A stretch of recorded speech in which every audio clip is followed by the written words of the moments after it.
Hey, how's it going? We got another episode of Heavy Art Talk here. Usual host, Lee. We have our second panel actually today. So I'm going to go ahead and welcome everybody to the stage. Before I do that, quick reminder, please like and subscribe. Channel's growing slowly and steadily. And I think the thing that's really encouraging for me is that a lot of people keep coming back and they really get a lot of satisfaction out of, hearing from other guests who maybe share similar uh, struggles in terms of creating art and stuff, but it's been really awesome where this has gone this year. And these panels really are a good way of bringing a lot of like-minded artists together just to kind of hang out, shoot the shit a bit, and then you guys can kind of join in the comments, listen on while you're drawing, or maybe you're doing the dishes. Let me go ahead and welcome in Shindy to the stage. How's it going, man? Very well, mate. I hope you're well. Nice to be here. Looking forward to it. Yeah, it's gonna be a blast. Oh, and I forgot about the main topic. All right. So we'll, just talk a little bit at first, but the main topic is going to be favorite album covers, of the 80s and the 90s. Doesn't have to be metal, although we will steer mostly that way. It's going to be a top 5 for each guest, and then there'll be 3 honorable mentions. So we'll be tackling that in kind of the second piece here. Let me go ahead and welcome James Bousema to the stage. What's up, man? Hey, how's it going, you guys? Caught me right as I was looking at my phone. Caught you red-handed. All right, and we have Dan Goldsworthy. How's it going, Evening, dude? everybody. Hello. Feels like a Royal Rumble introduction here. Like, I should have come sprinting through the room and tanned in here. Yeah. I've been watching that Netflix wrestler show all week, so maybe it just kind of rubbed off on me, man. It's a good show if you guys haven't checked it out. I thought it was really entertaining. It's on the list. Yeah. Yeah. Overall, how you guys been? Good. Busy, I think, as always. Busy. And I don't want to speak on behalf of everybody, but I'm pretty sure we're all going to be going work, work, work, and then the one thing in your life that might not be that, whether it's walking a dog, having kids, doing a wedding. I'd predict that you guys are pretty much in the same boat, right? I can confirm I'm always tired. Yeah. Perpetually tired. I wonder if just quarter 4 in general for people freelance artists like us is generally pretty busy, just because I feel like everybody's either trying to get everything done before the end of the year, or they're trying to get ahead of the curve and get stuff prepped so that next year they've got everything figured out. I know, since we do a lot of stuff with bands, this stuff is all kind of ironed out months and months ahead, sometimes even a year before. So I'm running into that, where there's lots of bands who want stuff later first quarter next year, and they want it all now. And the vinyl thing's made it worse, right? Where once upon a time you'd get 3 months to do something, or 2 months, and now it's we need it really, really quickly, please, because that's pretty brutal, especially when you get so many people at the same time asking for the same thing. But we're all in the same boat there. I think maybe communication can be kind of a bit sparse on the client side, because obviously, when you work predominantly with bands, they're obviously touring and they're quite busy during the summer. They've got festivals and all the big sort of lineups happening. So I find it's kind of, I'm waiting for stuff for approval a lot longer. And then there is that thing of right, it's the end of summer, let's get loads of stuff done, but then let's also get enough projects lined up over winter and obviously to plan for next year as well. So yeah, I totally agree. It's always actually the busiest time of year for sure. I don't know about you guys, just to quickly chip in there, because I hadn't thought of this, Shindy, but festival season screwed up my schedule, because so many bands who are repeat clients for me, I had my workload of, okay, this is the number of albums and various things I've got to get through. And then all of a sudden 3 or 4 bands like, Dan, can you do as a festival shirt quickly? Oh, by the way, we need it in 2 weeks. Yeah. And all of a sudden, all it takes is 3 people to say, can you do something in 2 weeks, when you are booked up for 4 months as it is, to and then you try to fit everybody in as well as possible. And I found that festival season, I mean, maybe that's why we're all busy coming, Q4, but that screwed my schedule up by quite a bit, because naturally, if it was bands that you haven't worked with, you can turn them down. But I don't know if this is something you guys feel, that if it's a repeat client, the last thing you want to do is turn them down for work, because that's the sort of the steady income and more albums and everything. Definitely, yeah. Yeah, it's definitely been like the case with me this past like 2 months where I'm very happy to be in a position to where like I have to turn people down, but it's become a little bit more often where I just have to be like, hey, I'm available at this time. If you're not willing to wait until then that's okay. But my thing is usually like, okay, here's a list of artists that you should reach out to. I don't know if they're available or not, but they do good work. Check them out.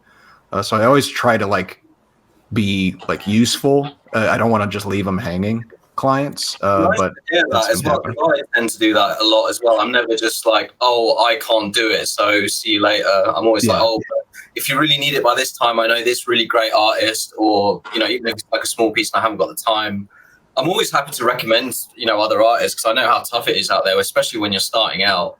When you're thinking, it's quite nice to hear. I think, Dan, you're probably at the same spot as well, where you kind of have to turn things down because you've got stuff planned out for months. But, it's not like that for everyone, obviously, when you start out. So sharing is caring. Yeah, absolutely. And there's been a couple, just a quick shout out to a guy, Mark, who does Sadist art or Sadist designs, who you've maybe seen his work. But I had to turn down a couple of jobs recently where people wanted like 80s 90s style horror poster and I couldn't fit it in, and they said, who do you want? And my instant thought was, well, him, because he would do that better than me anyway.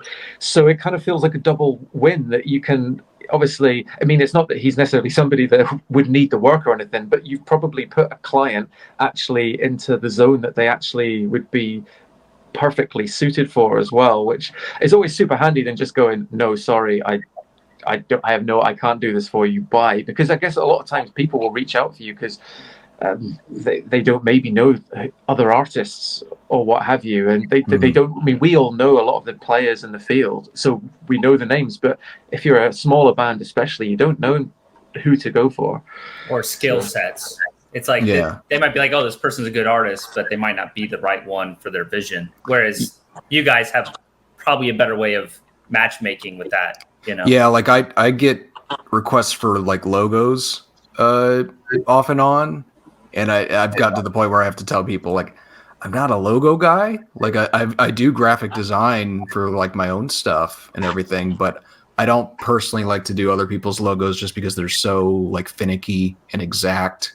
Whereas like a painting is a little easier to kind of like do your own thing with. Like a logo is such a very specific, fine-tuned thing. So luckily I follow a bunch of people who are just like, they do that, like that's the thing they do. Logos.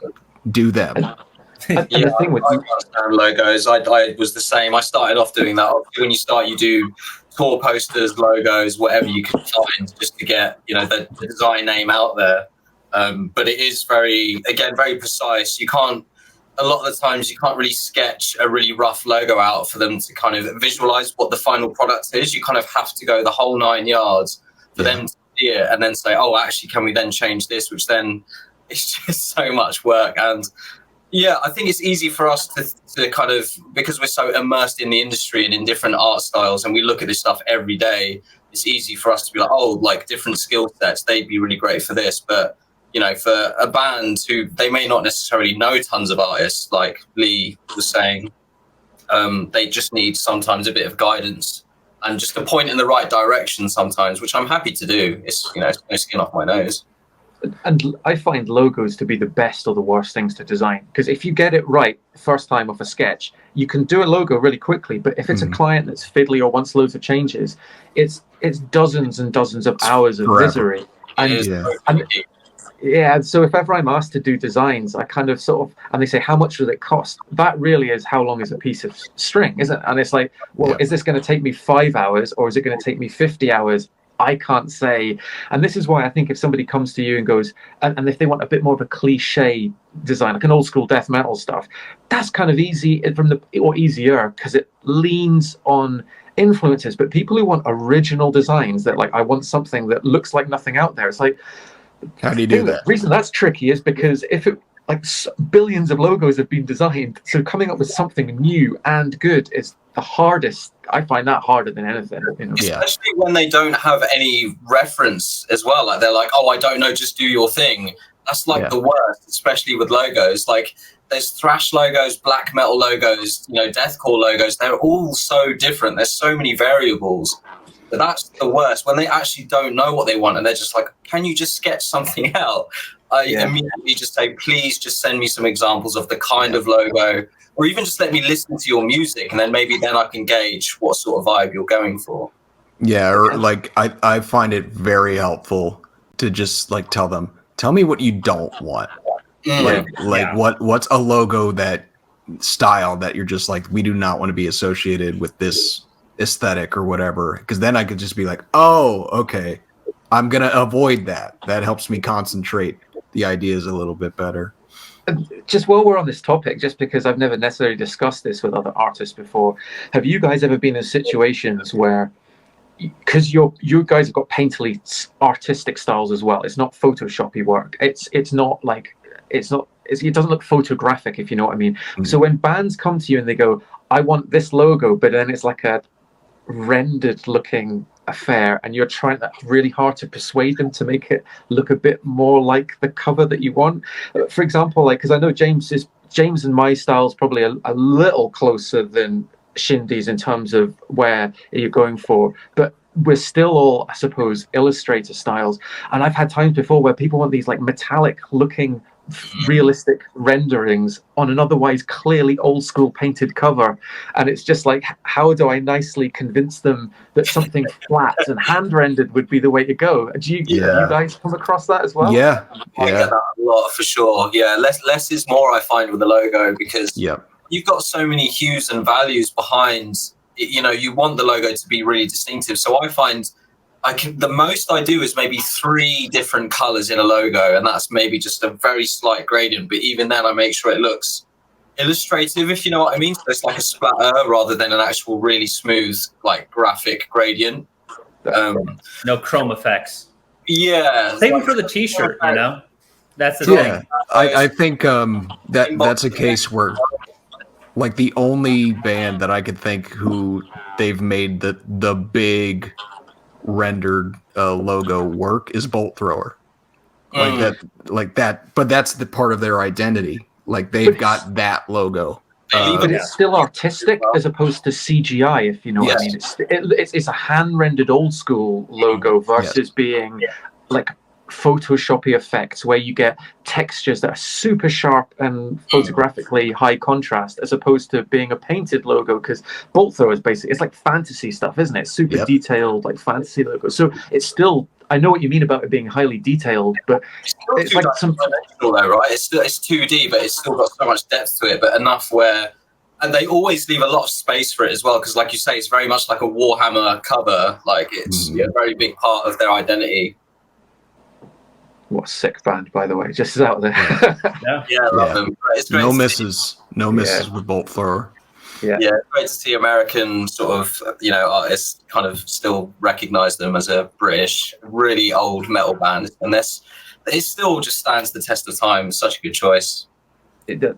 And the thing is, they finished probably on, I think, the strongest. I mean, sorry, was that the background? It's all right. It happens. I live on the high street, so you get some just idiot drivers every now and then. I do apologise. That's all right. To finish on arguably the strongest record of their career for a band that have been doing it for ages, I just thought is like, so that's pretty rare for that to happen. I reckon if you were to look at those once loyal rules, man. That's my like grab, you know, in terms of like off the shelf kind of thing. That's definitely the go-to one for me. It's like, it's a case where just like I almost wouldn't want them to put out another album. Like just leave it there. I'd love for them, you know, like, obviously they're doing Memoriam now, but like, you know, I'd love to see some Bolt Thrower shows, but like as far as their discography, like just you can't touch it. So why do anything? And in the nicest way possible, they're not about like, when I say you've heard one Bolt Thrower song, you've heard them all. I don't mean that as nastily as it sounds, but they have a style and a song and sort of a tempo range and a tuning range and a vibe range and a lyrical output range that means that having a discography of, I don't know, like 7 or whatever, 8 albums or whatever it is versus 12 would mean, I think there's only so much more you could do with that. Whereas, like you say, you've left it absolutely perfectly. Whereas the worst that they have in their whole collection is a couple that aren't quite as good as the other ones, which is incredible. Like, and Memoriam is really sick as well. Like, I actually listened to that a lot more just because I kind of only discovered them a few years ago, and like Dan Seagrave album covers, Out the Wild Canoe, just really sick. Just really leaning into this more kind of atmosphere as well, like really open, epic soundscapes and stuff. It's just so sick. Love Memoriam as well. I wonder if Dan Seagrave will come up at any other point over the next couple of hours. Who knows?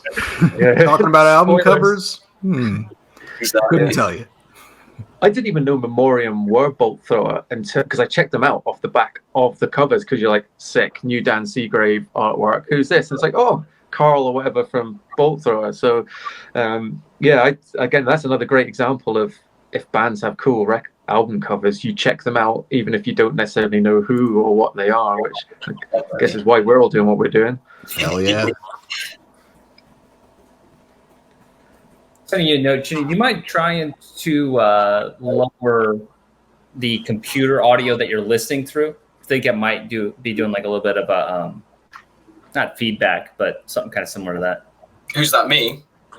Yeah, if you lower your computer volume, because you're not using headphones, right? Right, yeah, sorry. Because it might be bouncing off your mic just a little bit, but it's not a huge deal. Okay. What else have you guys been listening to this year that's been kind of like been stuck on your playlist? It's the year of death metal, man. Yeah. There's some good hardcore releases too, James. I've been seeing you in stories. You got similar taste in like, Pain of Truth and Drain and shit. I mean, yeah, hardcore and death metal are having a hell of a year. Yeah. Definitely. It's very for me that when they came out with I've actually forgot the name of the album now, but them coming back after 1,000 Mile Stare, it was just sick. Oh, Incendiary? Yeah, I love Incendiary. Yeah. So sick. End as well. I'm really excited for End. I know they've only put out a single or two, but just so unrelenting, just hummingly heavy. I can't even say the word. It's just so heavy. There's been so much. I haven't even got around to checking out the new Tomb Mold and Blood Incantation stuff that came out on Friday, because I'm still listening to the like Dying Fetus, Celestial Sanctuary, and Terrasite, like Cattle Decat records, and I know there's a lot more to that list, but it feels like there's been so many good, valid new death metal records that we'll be speaking about in years to come that's come out. It's mad. It's so good. I'm definitely having a second sort of a renaissance of listening to so much death metal, which I did in my youth, and I've gone through periods of that. But now, a lot of the time, it's going back to listen to the classics and going through a phase of listening to it. Whereas now, it's actually checking out new stuff by old bands and new stuff by new bands, and it's the Creeping Death record as well. It was killer, and like I had to pull up my Spotify to see just like, that came out. Like it's a ridiculous year. For releases. Really good comebacks as well, like Cryptopsy after a few years. So sick. Such a good album already. Definitely an album of the year. Obviously, the Zenith Passage. I know they're more tech death. Yeah. For a Cowboy. I'm not saying that just because I've done the. Well, they're in your mind, That Zenith Passage rules, man. That sounds really arrogant now. I'm so sorry. It's not that. What was I going to say? The new Horrendous album I really like a lot, too. Yeah. So good. That thing rules. That's so good. That's a case where, like, if I were, I'm nowhere near that technical ability in terms of guitar playing, but give me the guitar tab book for that thing. It is. I've absolutely put that on repeat for 2 days solid, genuinely, like all day, every day. And I had a lot of packaging of poster things to do. So I was sat in my room just doing boring stuff, and I put it on loop. And I've mentioned this to a bunch of other people, and I don't know if any of you guys are Propaganda fans. Yeah. But the first couple of songs especially, I was listening to that like, this is that it almost sounds like the kind of technical punk that Propaganda do. If you take out the vocals, which sound nothing I like could them, see that. I Yeah. could like go into it again and listen to it as if it was a sort like it's got all these little angular chords and arpeggios for dissonant, nice. It's not death metal chords. It's Right. and the tuning sounds like it's only in maybe E flat or something. It doesn't sound. It's not particularly heavy, and I just like I couldn't believe it. And okay, the whole of the record doesn't sound like Propaganda, but there's just tons of these moments, like because they're one of my all-time favorite bands, like completely obsessed by them. So I wouldn't compare the bands that don't sound like them to them without it having a degree of merit. But I just found that totally strange for it's the sort of the punkiness to the first few, not in terms of Offspring or Green Day style punk. There's just the chord choices are not typical evil death metal for those first few songs. But it helps, like, adds a whole lot of, like, dynamics to everything. And then it's not just, you'd only be heavy for so long before you got to switch things up. And Horrendous seems to, like, they love doing that. Where, like, they're the kind of band where it's like, we're not going to stay on this verse.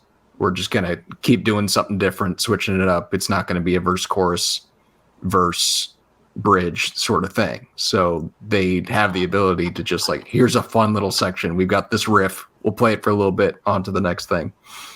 I mean, those guys, are they from Pennsylvania or something? Philly, I think, yeah. Because I don't know what it is in the water over there, but with the likes of Rivers of Nihil and Black Crown Initiate, it almost feels like that. I don't know if there's something about the progressive death metal in Pennsylvania. It's a bit like what you get with Quebec with tech death that's been around for however long.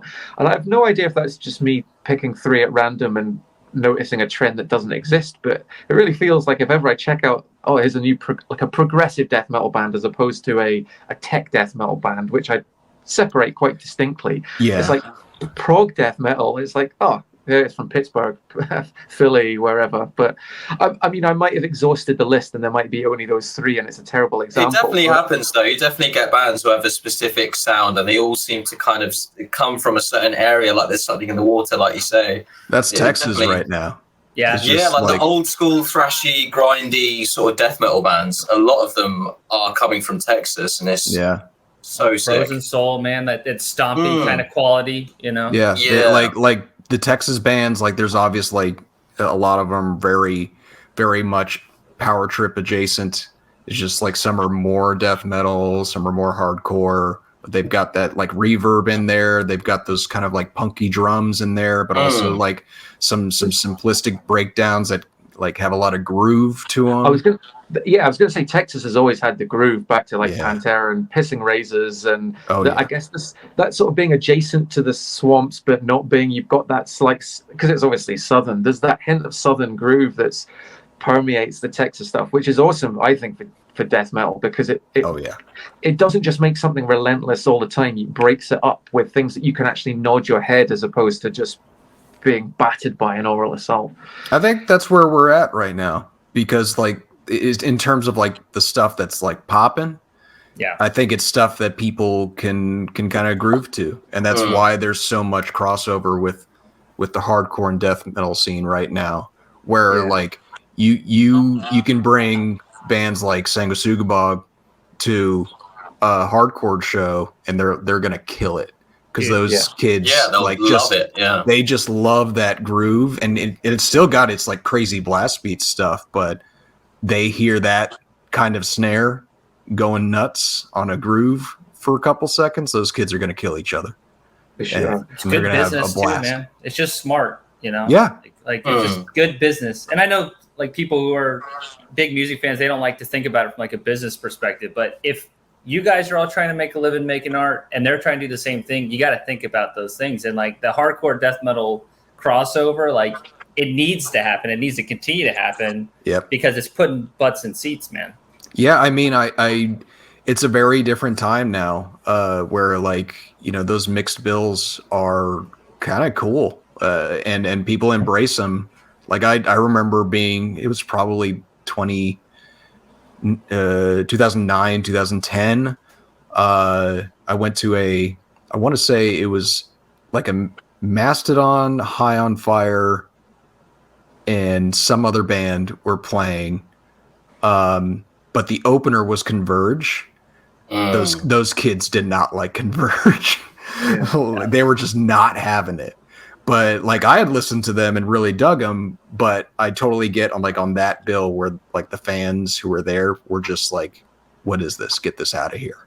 It's a bit like it's almost like Marty McFly in the first Back to the Future when like a crowd stops him saying Van Halen. It's like, you might not get this, but in 10 years, anyway, this is not quoting the film, but it's like in 10, 15 years time, you'll get it where it's going from. And all of a sudden, that's probably where we are now. And nowadays, like Converge is like Converge and Jane Doe's classic. Yeah, like Converge were doing a tour with Archspire and Shadow Intent or something like that. I was just like, this is insane. And I noticed in the early noughties, so 2008, 2010, the lineups were these really crazy mixed bills. And then it all became very saturated and it all became very samey towards sort of the mid noughties, where it was just all deathcore bands, all slam bands on the same bill. And then something happened. I think it was since COVID, I found it's kind of going back to these mixed bills. So I don't know if that's just throwing a spanner in the works in the best way possible, where bands are just like, I don't care, I just want to get on a tour. It doesn't matter if it's with a band that's maybe slightly outside of our genre. They just want to get out and play shows again. So some of the bills I'm seeing now, like, they're so sick, so versatile again, which is really nice to see. I'm trying to break down the echo chambers, man, because so many people who just listen to. There's such a stigma. We are all aware of it between deathcore and death metal or whatever. And I get it. Like, I'm not the biggest deathcore fan, but dude, you look at the Spotify listeners on that shit, it's 10 times. They love it. So like if you having Cannibal Corpse play with bands like Lawrence Shore, like that can make them play to a much larger audience and get younger fans. It's good business. It grows the scene. Like you're gonna have kids. Like, and I've met them at shows where like they're wearing a Lorna Shore shirt, but then they'll see something like I don't know, like a 200 Stab Wounds, and be like, oh, this is this different thing that's really popping off right now that doesn't sound like the stuff that I'm into, but man, they put on a good show, and these tunes are catchy, and they, people are going nuts to them. I'm gonna check them out, and then the floodgates are open. Exactly. One really cool lineup I saw recently was Loathe. So they're a UK kind of hardcore band, but they've got a really interesting modern sound. Spirit Box were the main headliners, and Brand of Sacrifice. So I was at the time doing some work for Brand of Sacrifice, and Kyle was nice enough to invite me out just to kind of hang out and stuff. And it was such a versatile crowd of people. You had some really young kids there for Spirit Box because they're quite, I don't know what the word, very palatable in terms of metal. They've got some really good, clean singing. The production is just really modern and insane. And then women you've got like bands. them a lot too. You get a lot more female audience with Spirit Box. Exactly. Yep. Yeah, and then you've got Brand of Sacrifice, which are filthy heavy, super techy in parts. I mean, you might not like their production. A lot of true metalheads might say it's overproduced, but I think they really lean into the kind of two transformers fighting each other, and it just sounds like that. It just sounds insane. Well, like dubstep was huge for a while, so obviously that type of music has gone on to that was in like 2009, 2010, where that's a really good point. So like, there's kids who grew up on that who are now making metal music.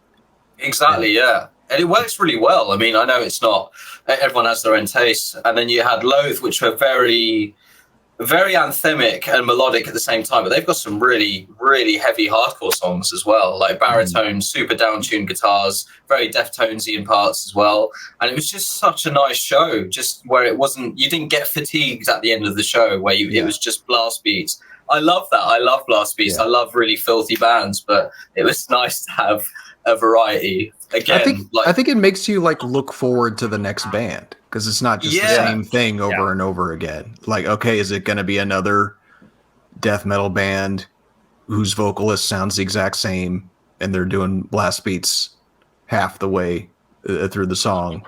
Like, I like that too, but You got to Not add some all the different time. things to it. Not all the Yeah. time. Yeah, not all the time. That's right. And the thing is, it's like anything, like blast beats or solos or people doing a completely Rob Halford metal voice. Yeah.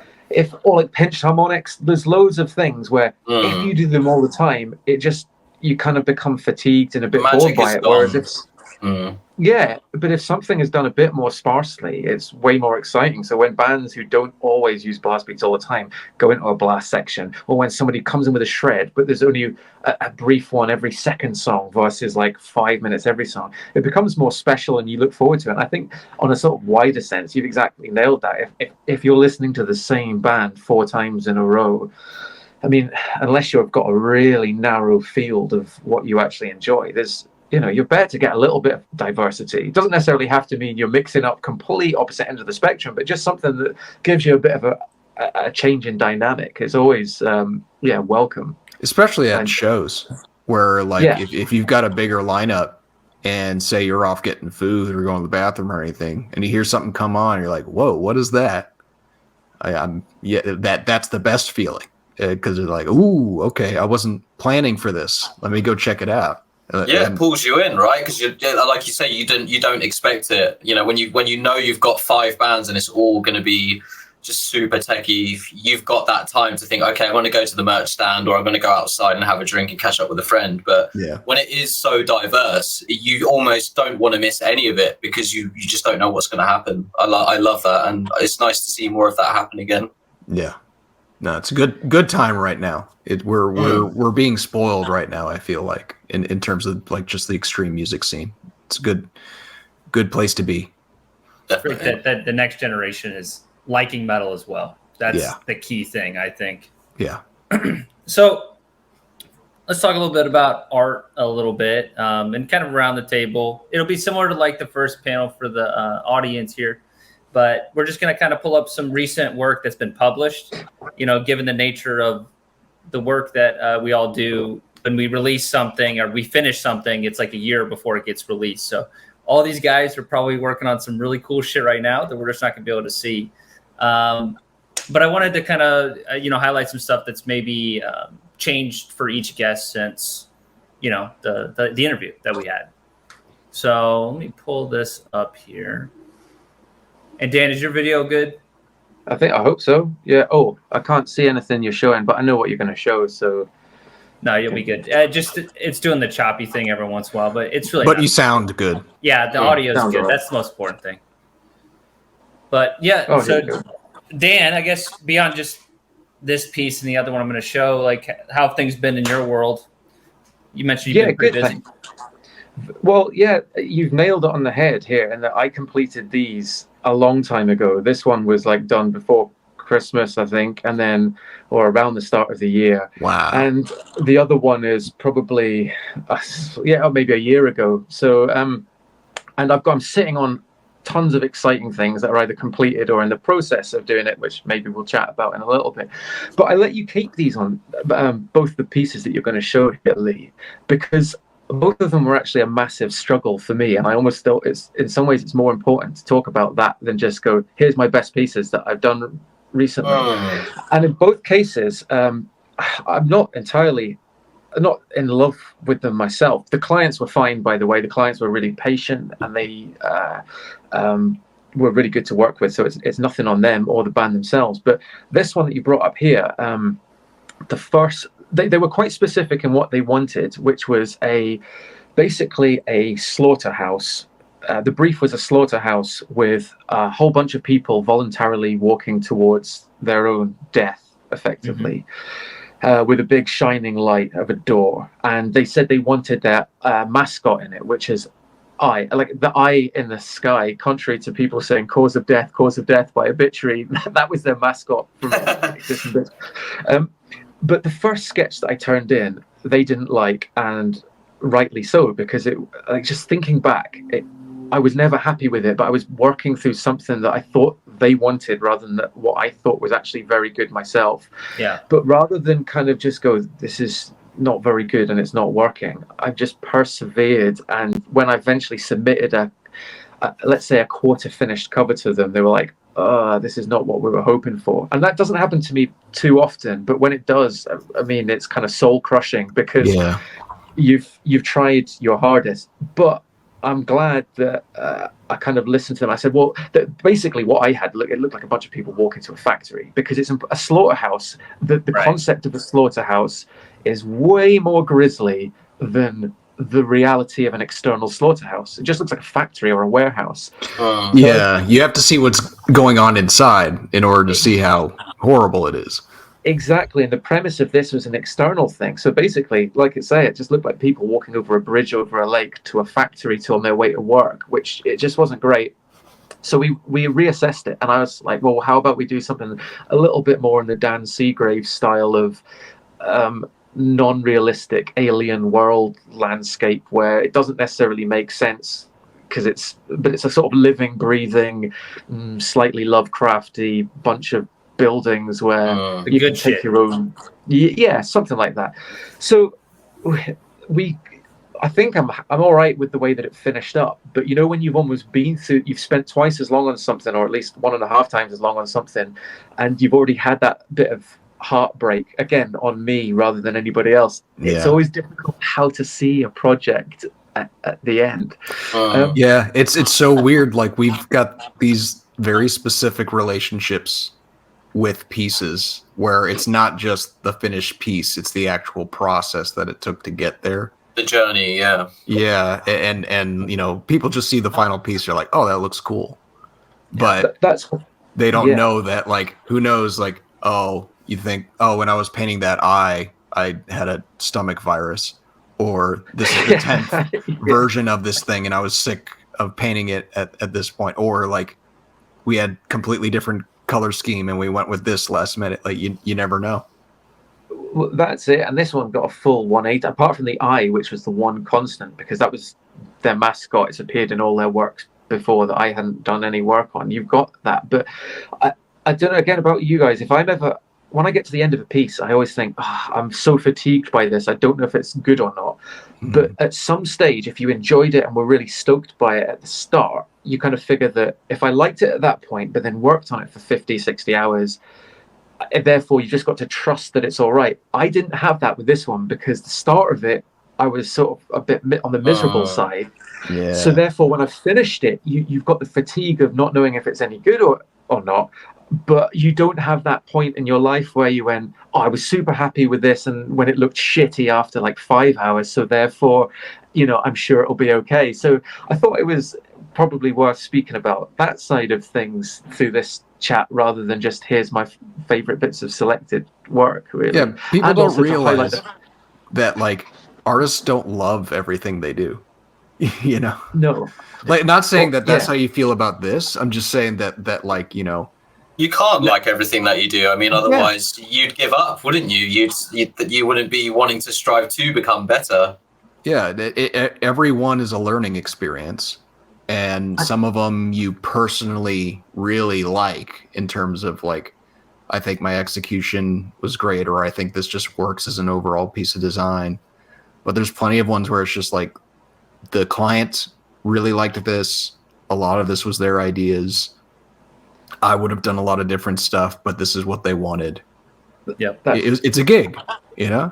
But also, if you want to come up with interesting art, you do want to mix things up a bit. You know, you don't want to be a one-trick pony. So with that, there's going to be inherent sort of learning curves and even mistakes where you don't quite get it the first time, but then you just add it to your vocabulary as you move forward, and then you kind of add it to your toolbox after that. But you know, the journey from A to B is never going to be smooth, and you're never going to be 100% happy with it. But I love this, though. I think it's really sick, dude. Like, the sense of scale and the monumentalism that you've got here is really sick, dude. Like yeah. After saying all that, like, I don't think you got anything to worry about. Like, this is a sick cover. Like, and I love me some big piles of goo. And it's specifically you getting, like, the sense of, like, scale and distance and atmosphere.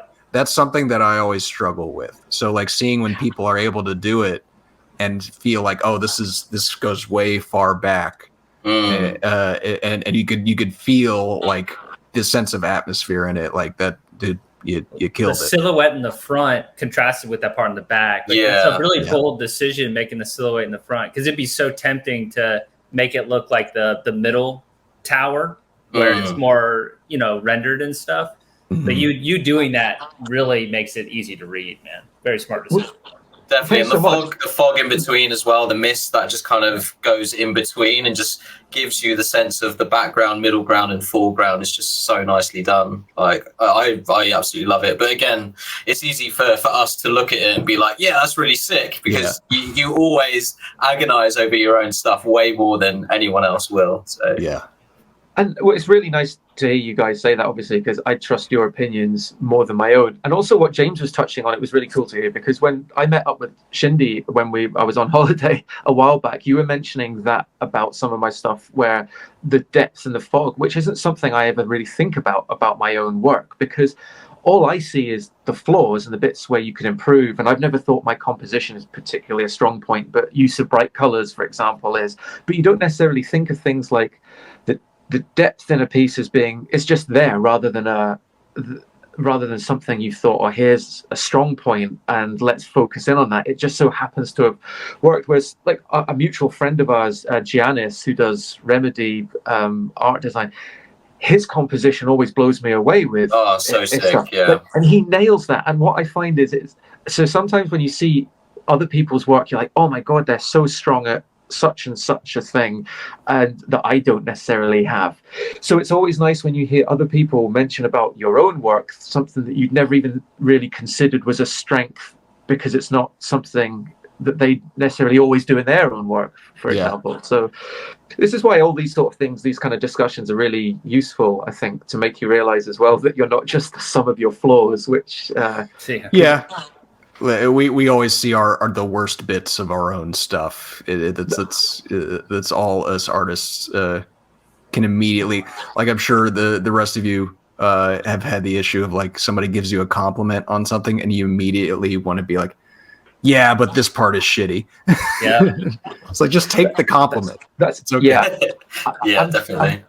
I'm definitely trying to get better at that. And none of this is meant to sound overly self-deprecating, because I wouldn't put anything out that I'm not actually happy with and content with. It's more, I think, the struggles of coming up with a piece, only to find that people who've just seen it for the first 5-10 minutes are like, oh, that's cool, I like this, I like the colors, I like the sense of scale, I like the depth. You're like, oh, you needn't not worry about all the struggles that went into it beforehand. Although one of the other things is, and you guys do like immensely detailed stuff as well, and maybe we'll dwell on this as well, that when you see it as a CD size, you're like, oh, I don't know how much of the goo and the details is lost. Whereas when you actually zoom into the gooey bits, it's like, oh, that actually looks really quite cool when it's zoomed in and close up. But I'm always thinking that when that gets printed out on CD and then the contrast gets lost, I think that'll disappear. So what I often try to do, and I don't know if you guys do this as well, but if you do something that looks kind of cool and detailed like that, stick it in the CD as a zoomed up crop under the lyrics, or as an extra panel of art, so you get to have your cake and eat it a little bit when it comes to so it doesn't go to waste, I guess, because I think if you cherish your art and go in for detailed stuff, it's not meant to really work on a 12 by 12 piece, because if you do that scale, if you drew your piece at a 1-to-1 scale, you're never drawing it at 12 by 12 centimeters or 5 inches or whatever that is. So so it's a case where, like, with some of these sorts of things, like, you've got the zoomed in version of the art, that's great for the bands, because the way I think of that is like, oh, it's detailed enough to where I can blow it up to a backdrop. We can use that on this. We can use that on this. Like, it's just like, we don't have to worry about it not looking good once we zoom it in. It's great for variants in terms of even releases. So say if they had some singles and they didn't want to, have to like fork out loads of money for each single release. It just gives you loads of options for merch, like T-shirts and even like singles, like little crops that you can just do to even promote like a release. It is really useful for really immersive as well. Yeah, like an example of that, like I totally did that for the Frozen Soul I was about to say it. I was like, you totally did that. Yeah, like all it was just like different zoomed in versions of the cover, but like we manipulated them enough to where it looked like its own like little thing with each one. Yeah. But it's just getting more bang for your buck and just being able to show people more details. Yeah, it's a great marketing tool for the band as well, isn't it? So yeah, it's the best for both parties for sure. Totally. Just very quickly, and this is a 30-second story. I remember one time a band approached me and said, how much would it be to do like 10 pieces of art for our album? And they were like a very small first album band. And I was like, yeah, well, this is how many hours it's going to take. That is a lot of work, right? And then they could, okay, we'll think about it. And then they came back to me and said, okay, we'd like you to just do one cover. But if you could split the cover into 9 different like boxes, each of it could be used as a separate piece of art. I was thinking, you cheeky fucks. It's like, okay, so yeah, we'll just smush them all into one and pay for one piece. Like, come on. Yeah, like a Brady Bunch header, basically. Yeah. It's always a small band as well, isn't it? That asks for something really elaborate and just like really time just extensive as hell, where the bigger the client, have no concept. The bigger the client, I found they're more just like, okay, we trust you. And we want this. Whereas the small clients are usually like bands who are really, they've got a lot of big ideas. They don't know how to concentrate them. And they want to like go all out first time to make a big impression, but like they haven't worked with artists and don't get that. It's not like, okay, yeah, I'll churn out 10 pieces, give me a couple weeks. And they don't know. It's a lot.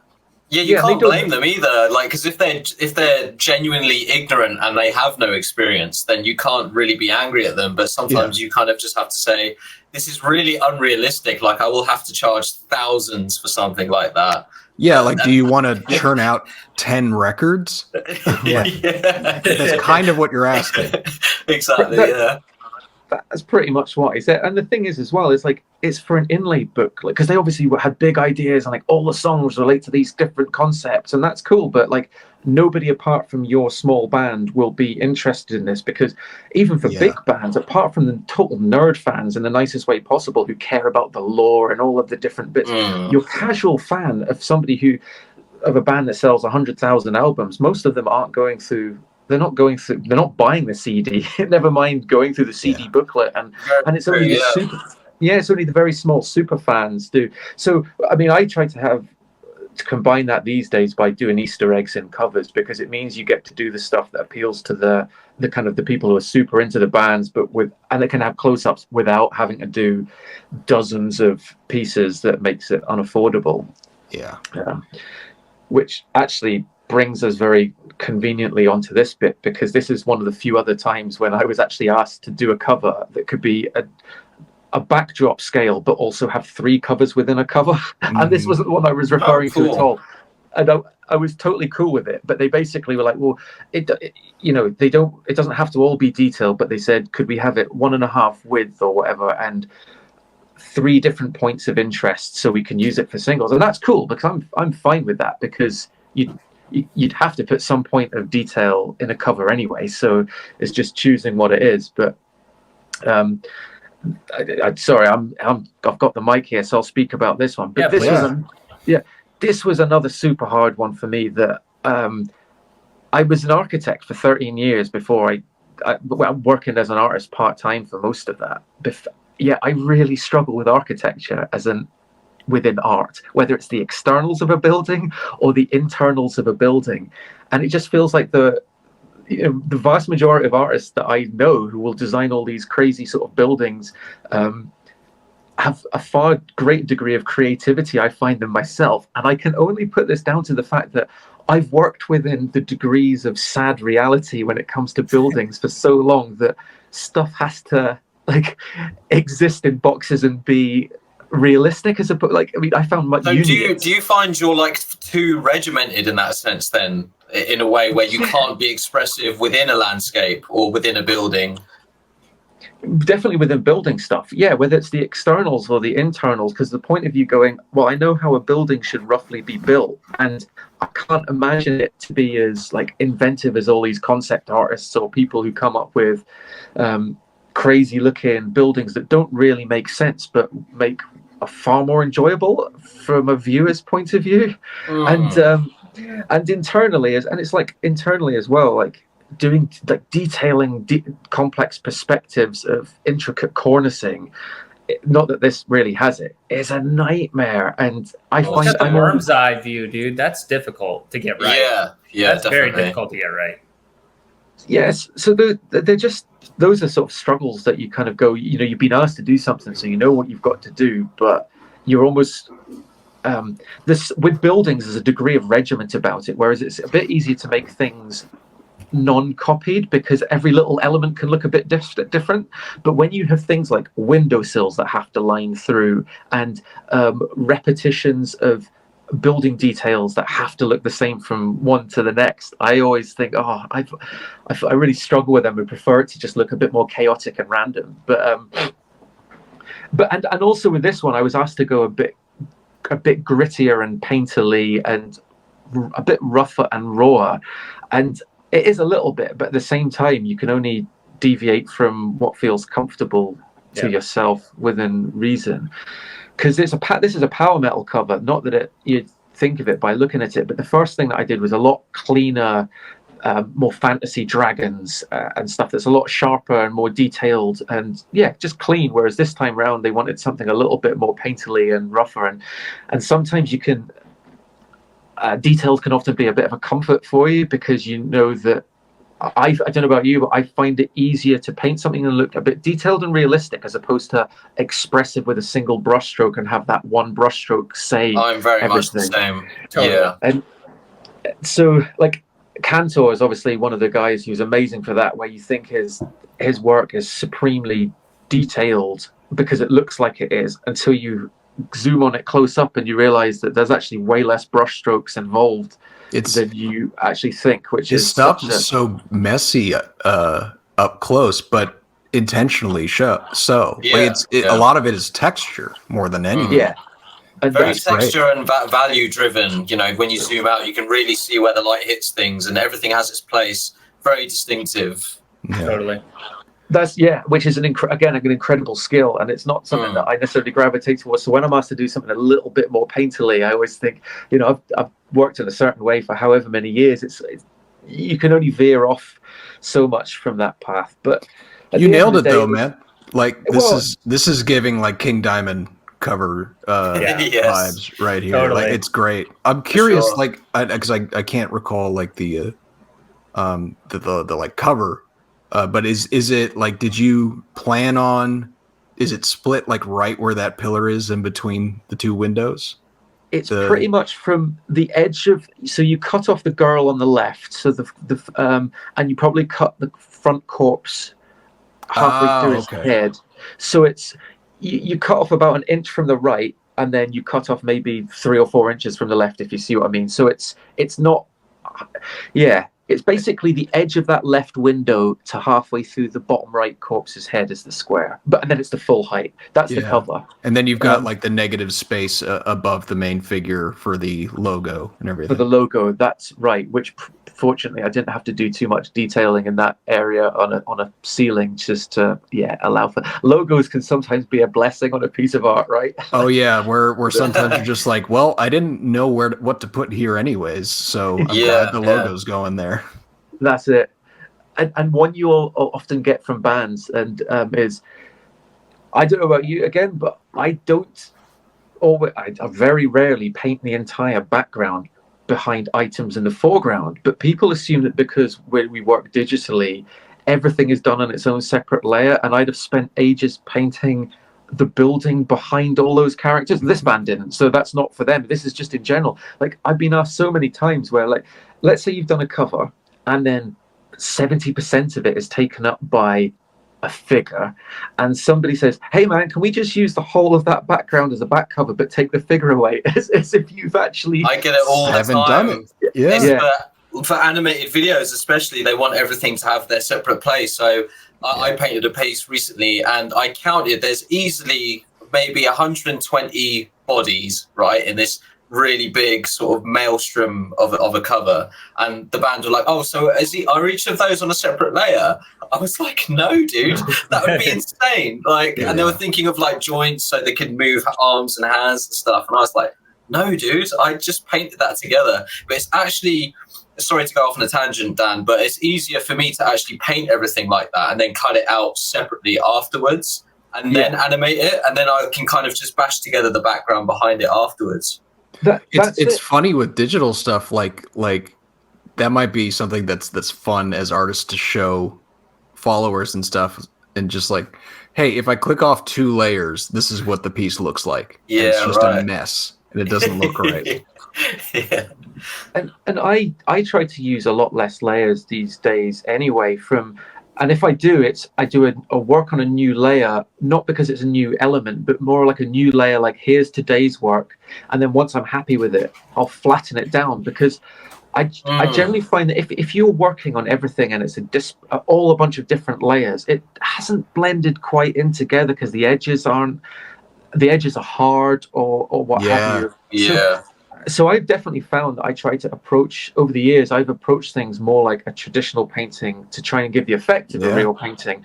But definitely, especially if you want to edit anything or change something, like if you want to add more atmosphere, it's just, you then have to go through so many layers just for one component and then the next one. And then, like you say, it's not cohesive anymore. It's like you've got so many different elements to try and tweak just to get a very simple thing done, like just a bit more atmosphere or a bit more fog just in the foreground or whatever. It's just so complicated. It's a weird balance where like as a digital artist who tries to paint stuff that doesn't look digital, like I see this piece and it's very much emblematic of the kind of stuff that I like to do or people see and they want me to do.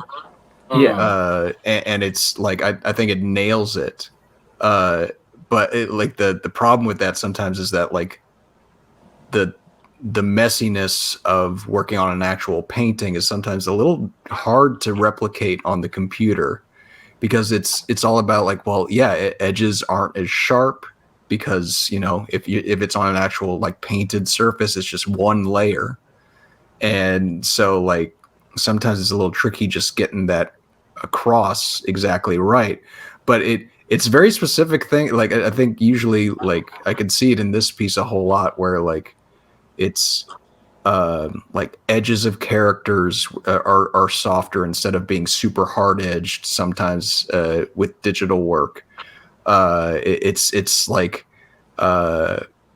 the colors blooming out from characters' edges in a way to help them stand out from the background. That's very specific to like how many like traditional painters would do it. And it's sometimes as somebody who's trying to do more and more of that and mainly works on the computer, like I see this and I'm like, that looks like a traditional painting. So 100%. Killed it.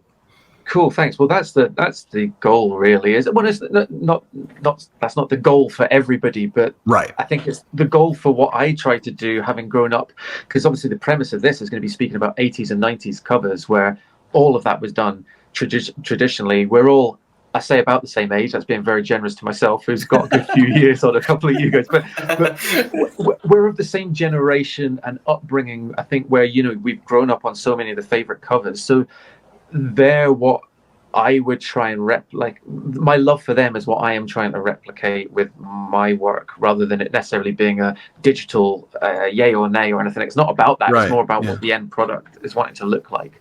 And I've just got to say, this is what I love about both of you, you guys' work is I find I can sometimes be too sharp with my edges, and I tend to keep some of my line work and my pencils just because I find it helps me paint. It gives me some parameters to work within, and then I can keep track of light and shadow and stuff like that. And especially like muscles and stuff like that. I'm really obviously big into anatomy and stuff like that. But what I love about this is again what you especially, Dan, are really good at is multiple light sources, which I think I could still have a lot to tough. learn. It You're really a master is, at that, man. Yeah, it is just so sick. And even just the choice of color, I would be so stuck on what even choice of color to use. But that sort of orangey, pinky tone against the blue and the white, like the really, really bright white, just works so well. And it makes it so much more atmospheric. Like you feel like you're in that room, especially with the angle, the worm's eye angle as well. It's just so immersive. I love it. Yeah, dude, like you having architecture experience, that's got to come in handy. Like, because I dread a building anytime somebody mentions the idea of it being in the composition. Like, I hate geometric shapes. Well, I think you nipped out briefly. This is what I was saying, James, just before you shut off. It's like, I find it so difficult as well. I really struggle. So it's you got it though. People don't know I struggle. I've done, I briefly showed it to Shindy when we bumped up. I've got a cover that I can't. The band haven't announced it yet. It's not a big band, but it was cool.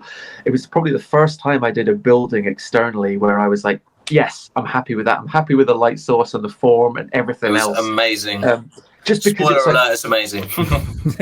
just because it's like it comes off, and like again, I only say that off the back of going the amount of times I've done a building and going, I don't know if it necessarily works, and that's an external as opposed to this being an internal, obviously. But it's just difficult coming up with stuff that's either just interesting and creative, and I suppose that's where concept artists earn their money. And I wouldn't consider myself remotely a concept artist. We're all creative, and you've all got ideas and things that you think's cool, but doing something that's an original building without leaning too hard on other stuff is always really, really tricky. But so cheers, lads. I was going to say, like, I'm happy to talk about other people's stuff. I got one thing on this one, and I think we're all kind of hitting on the same thing, but like, can we all agree that, like, from a technical perspective, this one is definitely a lot more challenging than this one?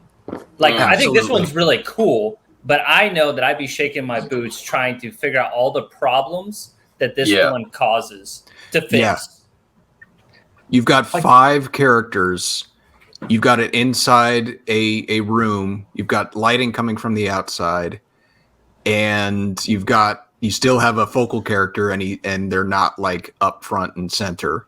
You have to show a little bit of the background too, and it's like so many problems where I'm thinking like, oh god, I got literally everything I tried to avoid. You did on this one, just because the foreshortening of the limbs as well is like it's just perfect. It's not so overly done where it's almost like a manga or anime, or it's like not enough where it then makes the depth really shallow. It's very photorealistic in terms of perspective and the foreshortening of like the foreground and the limbs. Like, it's really well done, dude. You've got a chandelier at an angle too, like like all sorts of little things. Like it's funny how, like, I think as artists, like, we all like fixate on certain parts of arts where it's like our favorite bits. Like, I love that chandelier so much. And I know it's not the focus, but I look at it like, oh, that was either really frustrating to paint or really you can understand how frustrating that must have been. Yeah, you can picture yourself in Dan's shoes at that point.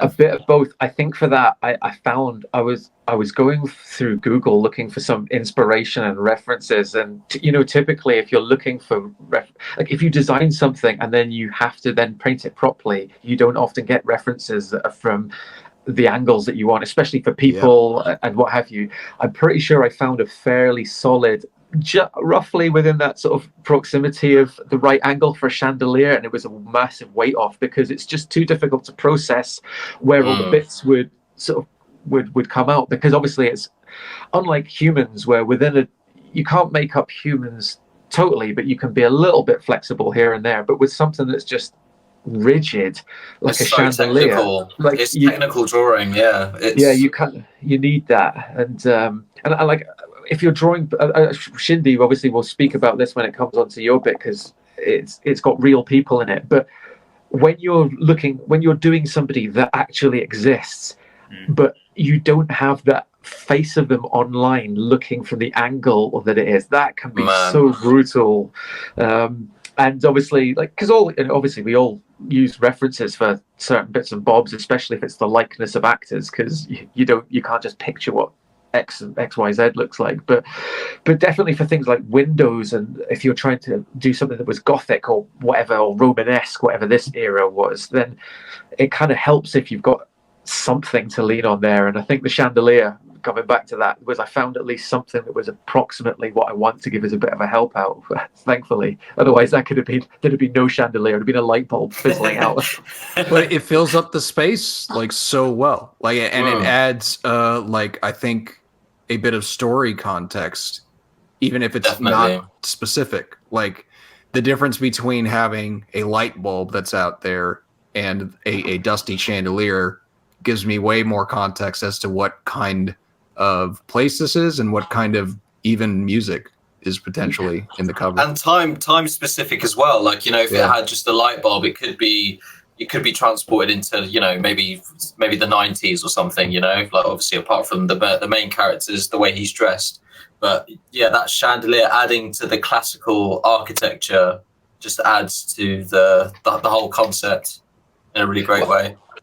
Cheers. And I'm glad, I think you mentioned that it was a bit King Diamond-y, and this is meant to be the inside of an asylum, which I didn't know if it was necessarily obvious or not, but that's what it was meant to be. So there's a bit of a coincidence, I suppose, there, even if it's, I mean, not in any way related to King Diamond. I did do a cover recently that had a little bit of them in it, but this one didn't. But I guess it's the atmosphere that you're talking about, that kind of creepy, weird, foggy.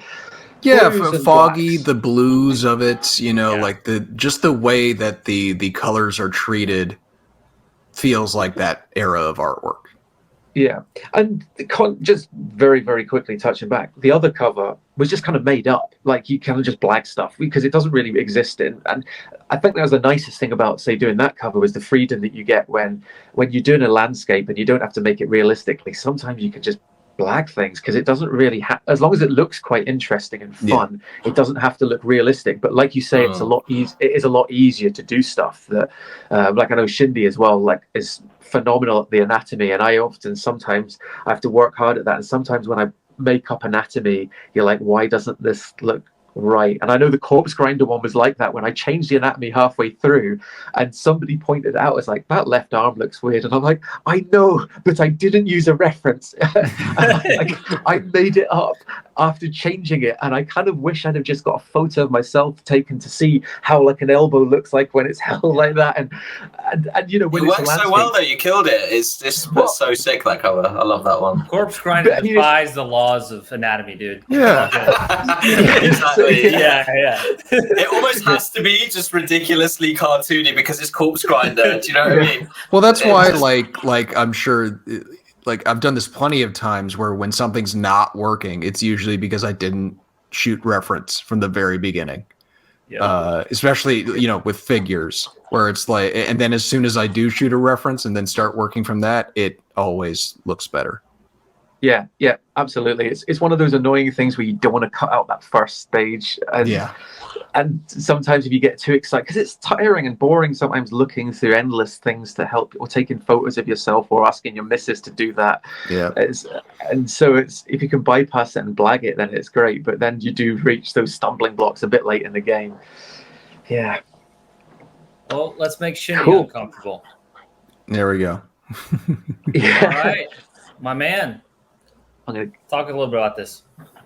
I'm gonna get cool. So, yeah, Job for a Cowboy. Johnny Davy approached me, and it was very, very chilled and relaxed. He kind of gave me a rough premise. So he had the idea of an oath and Nim, I believe it's called, which was, in biblical terms, it was a vision of a celestial being that looked like almost wheels within wheels. And historians kind of theorized that the reason that these visions came about was because of psychedelic substances, hallucinogens, essentially. So that was really cool. So it was the eye and the wings. That's what an ophimim is, essentially. It's always really bright psychedelic colors. So that, as well as a moon. And so that was the main focal point. And they obviously wanted to kind of tie in Sun Eater and a sort of ritualistic character. And obviously the paradox being the moon instead of the sun. So then from there, I just kind of, obviously I like anatomy and I like female figures. And a lot of the time when it comes to death metal bands, I don't know what it is. They kind of want to steer away from feminine figures in their work. I'm not sure what it is. I think just maybe in terms of the lyrical content that they write, it's always based around them, or they kind of always envisage an archetypal male character.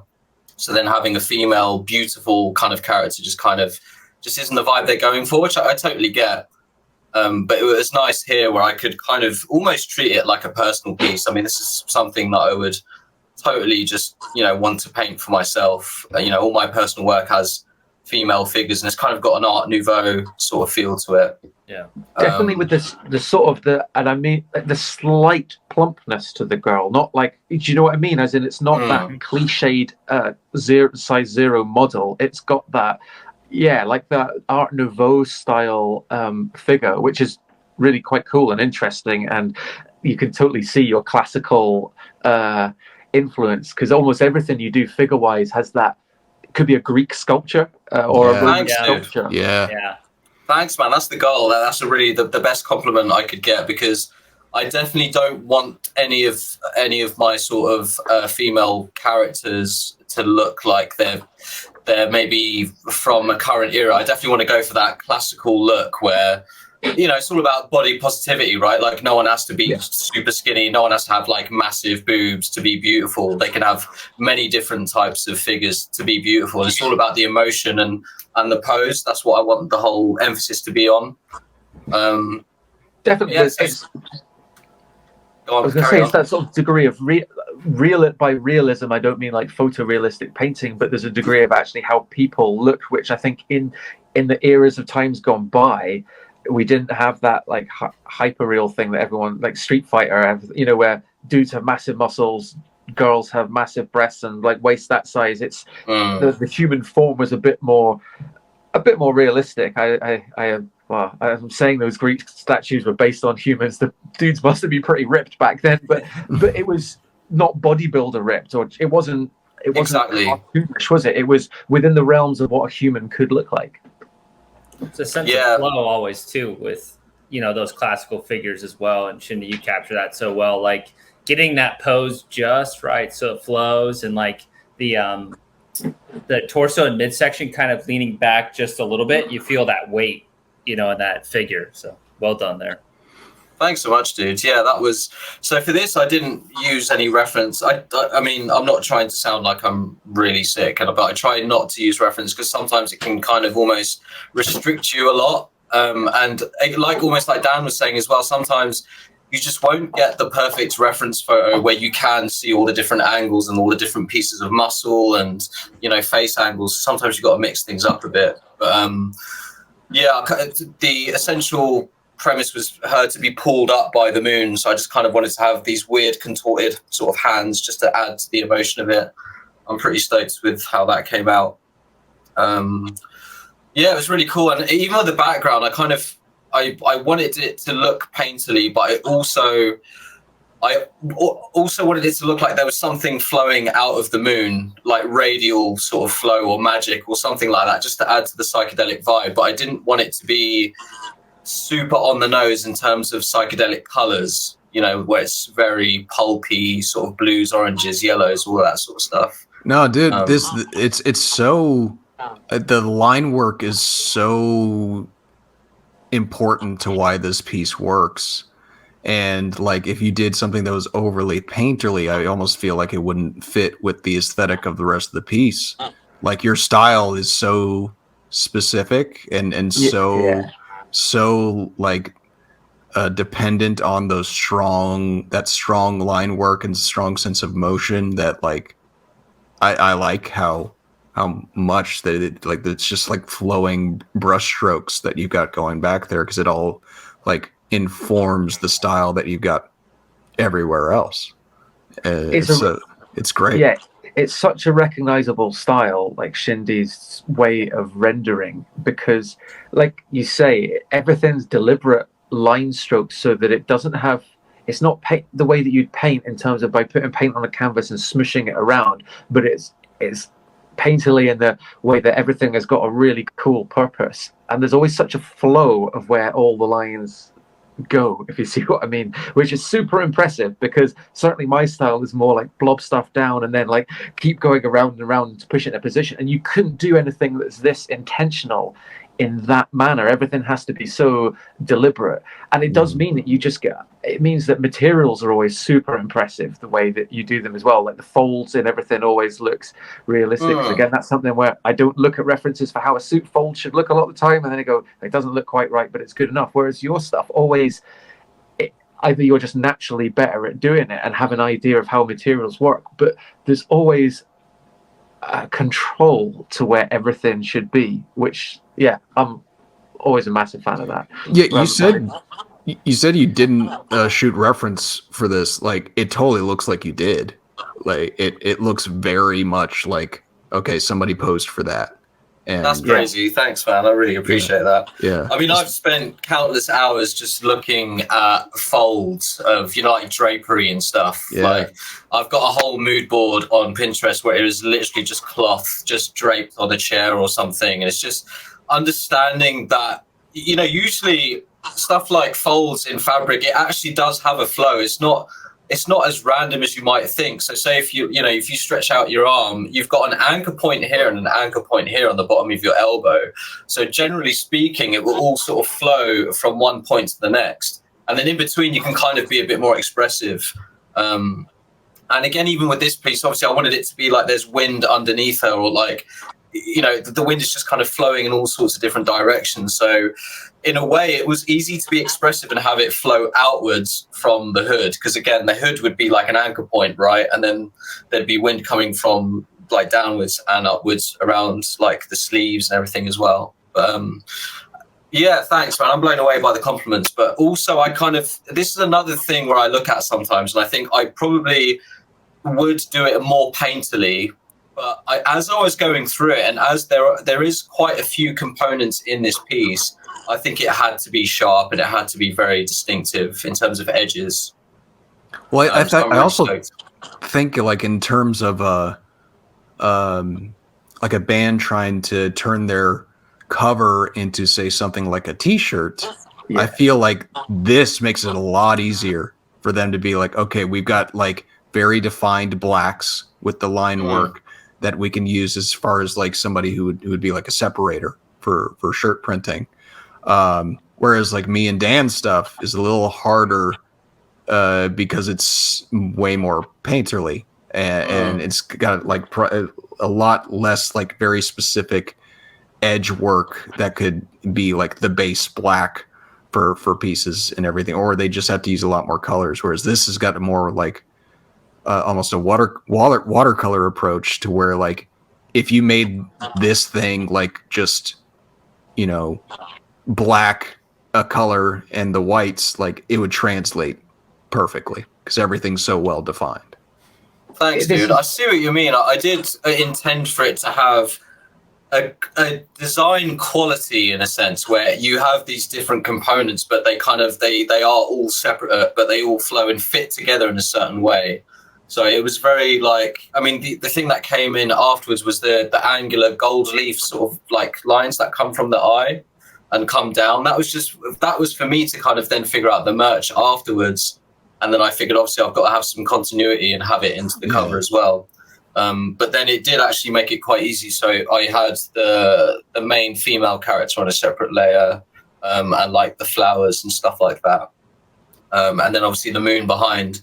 And that did give it that sort of iconic imagery where you could take away the background and it still communicated the idea, if you know what I mean. It wasn't like it was then lost in translation. It was still those key components could then be used as a graphic afterwards, which was quite cool. Yep. I'm glad that translated all throughout that. That's things that I've started to think about more and more making a cover, whereas like, how can I make sure that there's enough elements on this to where they can use this for a shirt?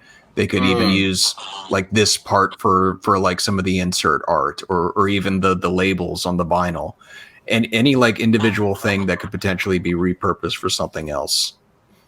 But I think there's a degree of it actually just being a style thing, and without pumping up you two guys' tires too much, I think we're friends because I love your art, and you two are genuinely, probably within your fields, are doing things. Two of my absolute favorite top tier modern artists of the people who are doing stuff now as opposed to who I grew up with.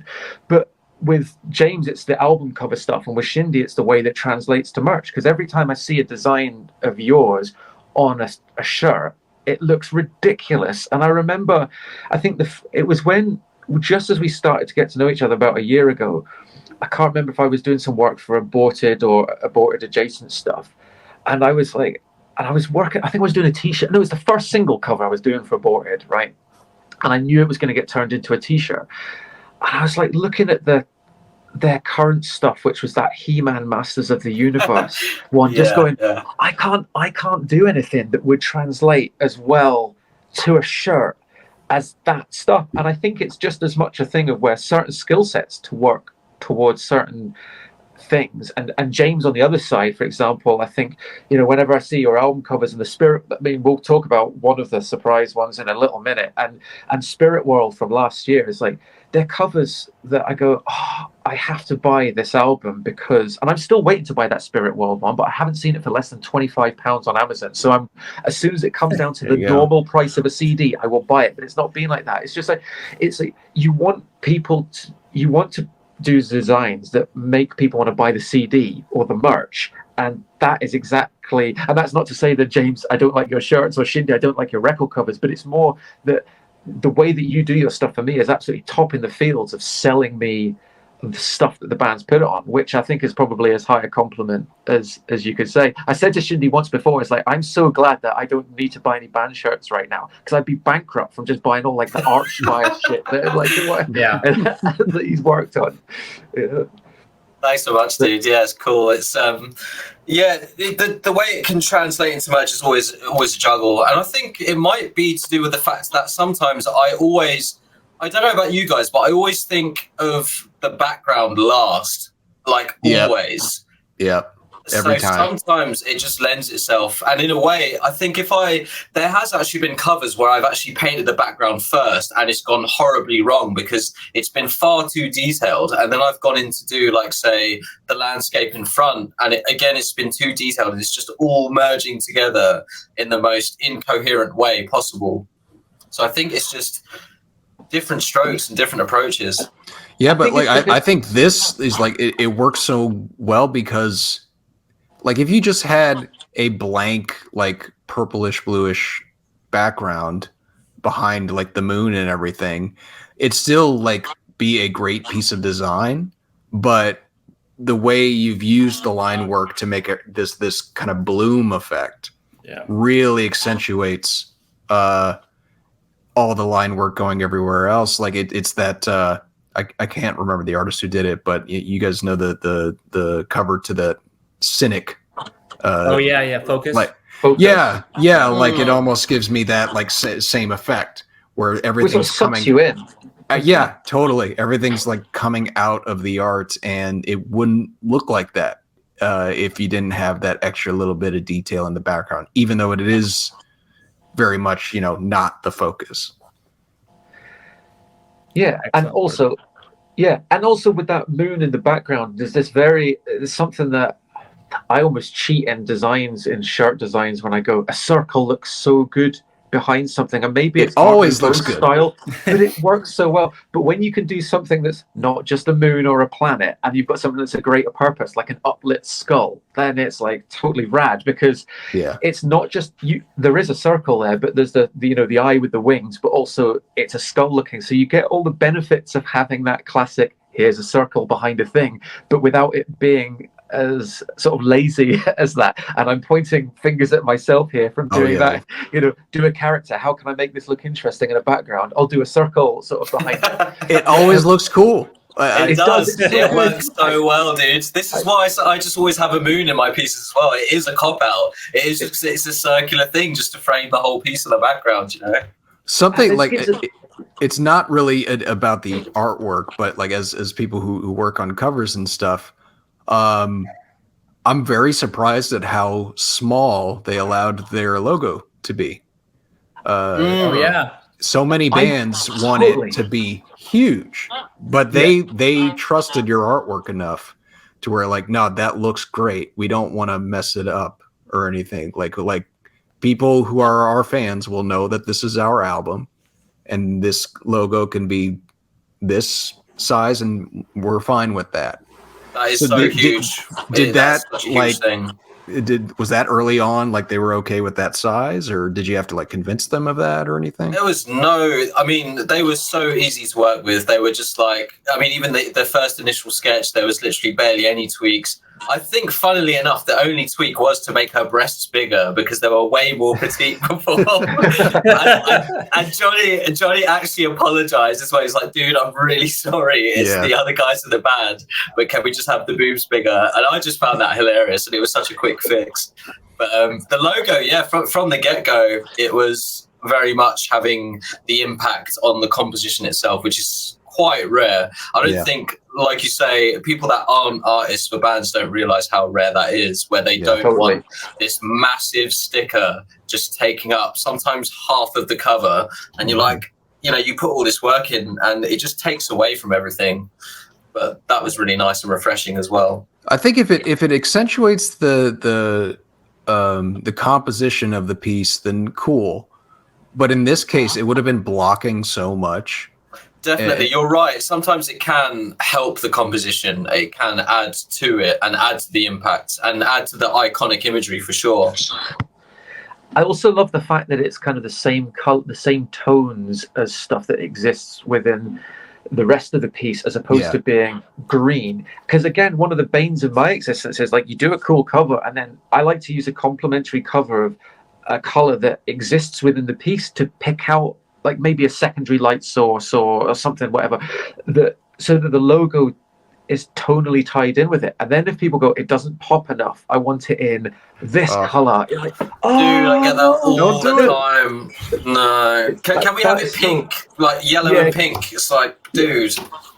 There's a time and a place, and this is why I kind of always want to know from the offset if the band want a big logo and a garish color, so I can then try and put bits of that color elsewhere throughout the drawing, so it just ties it in a little bit together. Because to me, there's nothing, it feels so primary school if you have a color a cover that is all of these colors within a certain range, and then all of a sudden there's a logo that in either its rendering or its choice of colors does not tie into it at all, and you can so wreck a cover by a shit logo. But equally, I find, like in this case in point, you can actually have a logo will actually just add to the piece, if anything, and certainly far from ruining it, actually kind of gives it this sort of subtle bit of second, because you don't notice the logo in this one at all. It's just once your eye drifts through the piece, you go, oh, there's this kind of cool thing on the top, and it's really nice when things work well and as a one, as opposed to just being such disparate labels slapped on the front of something that ruins it. So this totally feels like it doesn't take away from the art at all.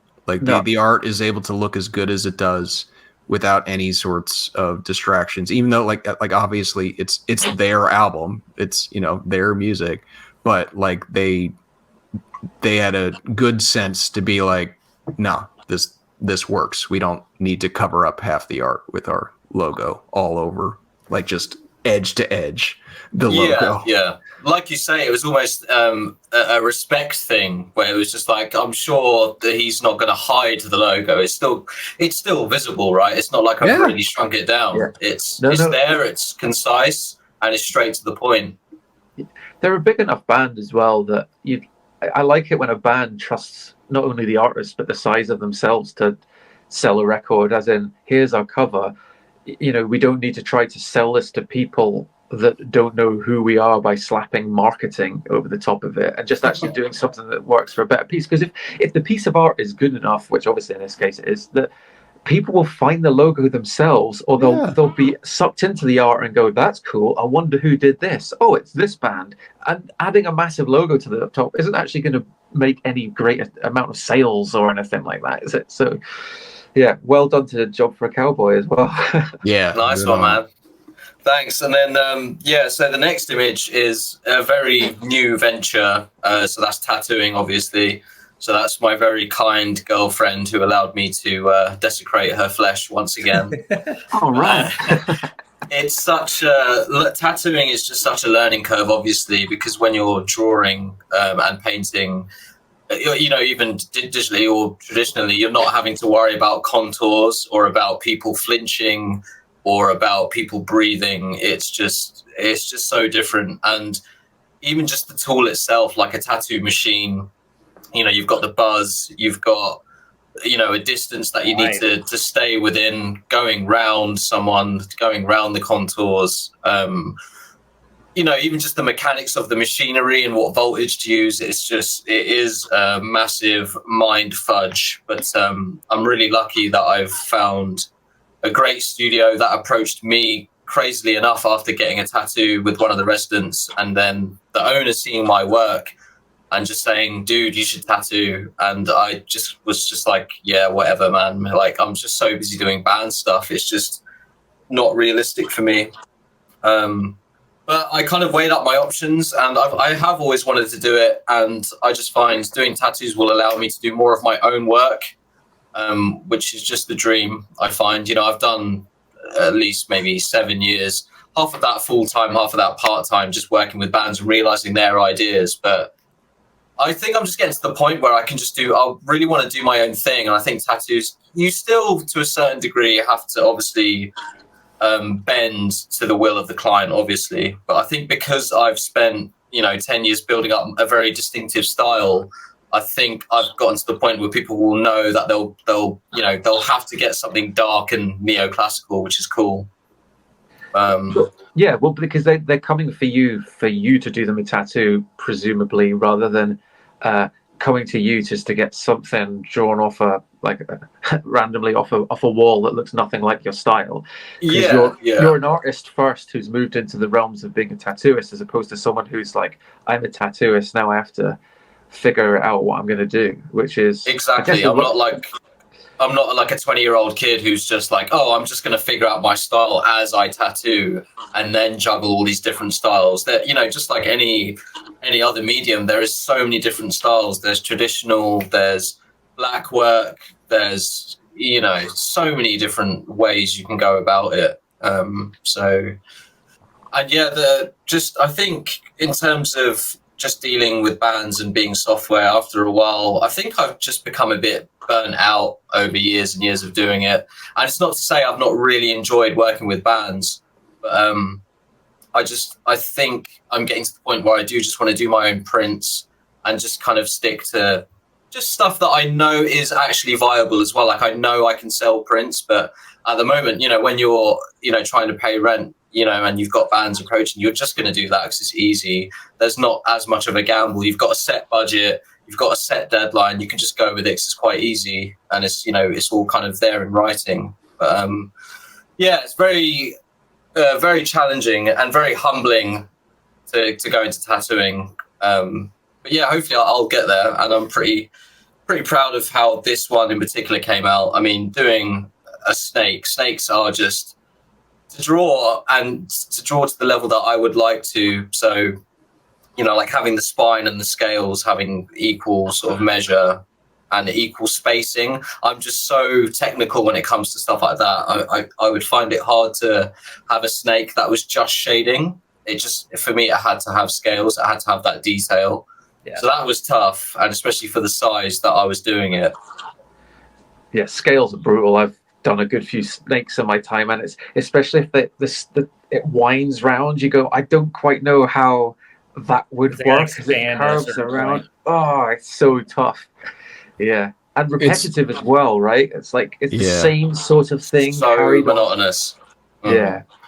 It's crazy how I would have totally thought you were the other way around, where you started tattooing and then went into album covers, because I see the album cover and I'm like, that looks like somebody who probably knows how to tattoo.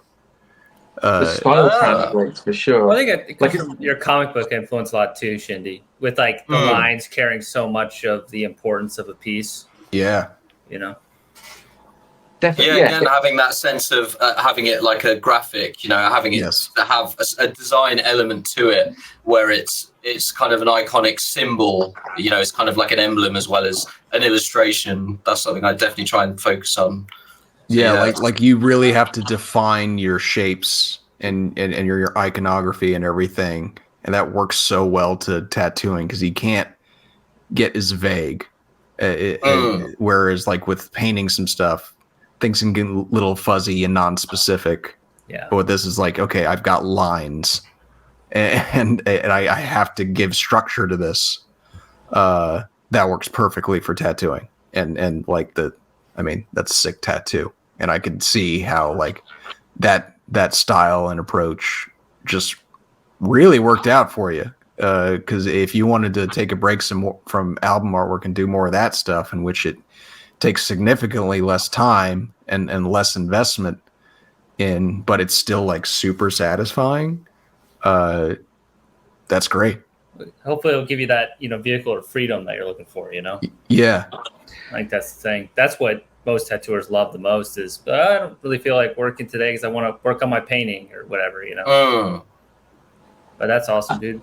And also, Thanks, I don't think it's any of the reason that why we get into this at all. But obviously, financially, you can make about 5 times the amount from tattooing on an hourly rate and if you enjoy it as much, and you can have to work less hours, so you get more time to do personal things. There's obviously, as opposed to just the remuneration, there's other benefits of earning more in a smaller pocket, so you can do what you want in your free time, as opposed to grafting for 100 hours to get $500 or whatever. So yeah, I mean, even 10 years ago, I'm 35 and I was getting tattooed as soon as I was 18, and even then, 10, 15 years ago, it was still very taboo to have tattoos. You wouldn't have people working in a supermarket or a grocery store having tattoos because they just wouldn't be allowed. Whereas now it's just so much more considered like an actual art form.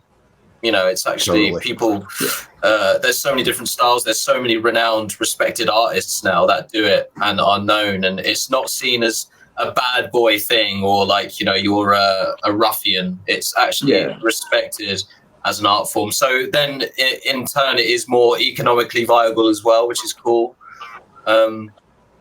So yeah, having that freedom to then pick and choose projects and even pick and choose. I'm going to stop doing merch, but I will still do album covers just because there is always a good lead time and there's always a good budget where I can justify taking time out. Yeah. And I do love painting. I don't ever want to stop doing painting. It's something that I've really fallen in love with. So I don't totally want to remove that from my toolbox, as it were. No, man, and it's I could see where like the tattooing is much more like, okay, like unless somebody's getting like a full colored thing, a lot of it is less like ambitious in terms of like all the different things that you have to balance, and it's more just like I need this to be a nice piece of design that needs to look good on wherever they're getting it, as opposed to like this Lost Boys piece where it's like, okay, this is like tons of characters and lots of colors, and on top of that, like likenesses that you have to get right. Oh, that was crazy. The likeness so thing especially is so hard. I mean, I've got to say, like, I really struggled with the kids, like the hunters.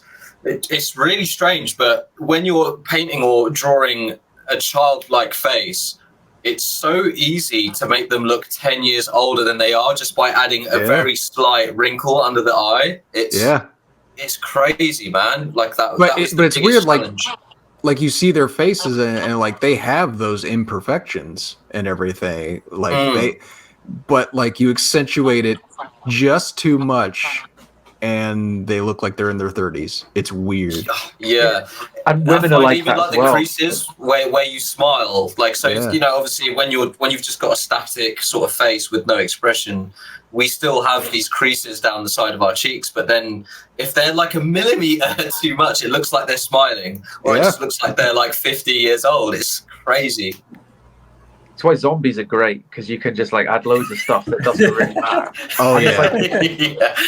Yeah. It's why like young to teenage, like women that are maybe younger than 30 as well, are so difficult because it's so easy to make them masculine, but you don't want deep, like they've got soft things, so there's no lines that you can want to face, so it feels like you're not putting any detail on there. And I like to hide behind detail, so when you can't paint anything in their face, it's, you know, you've got to just let the actual quality of the art shine through, which is really, really difficult. And I have to be honest, I don't really draw many or any kids at all, and so I've never actually come across that as a stumbling block myself. But I can empathize from having tried to draw younger looking females at some point, which is the same principle, like soft features, no detail, and tough one.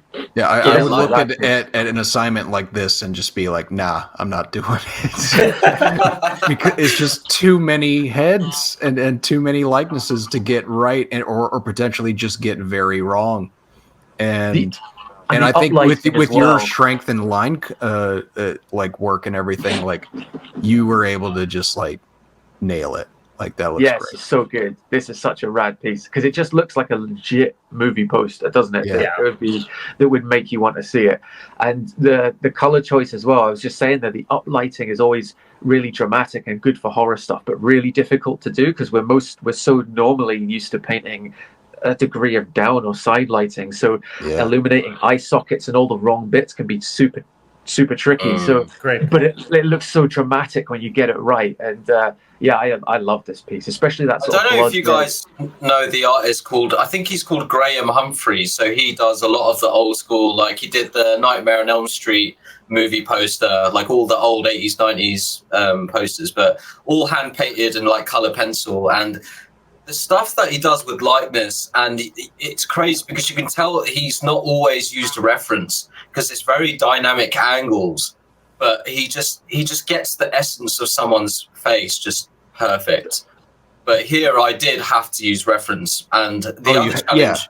Why wouldn't you? You know? Yeah, and also sometimes even just the quality of the photo reference can be a challenge because, you know, just the shape of the way the light hits the brow or the cheeks, you know, even if that's slightly off, but you can't really get it from a pixelated, you know, shot from like the 80s, literally like a screenshot from, you know, like a camera. It's really, really tough. So that was a huge challenge. I did actually get as close as I could possibly get in terms of photo reference, and then traced the basic outline of, say, the eyes and the distance between the nose and everything.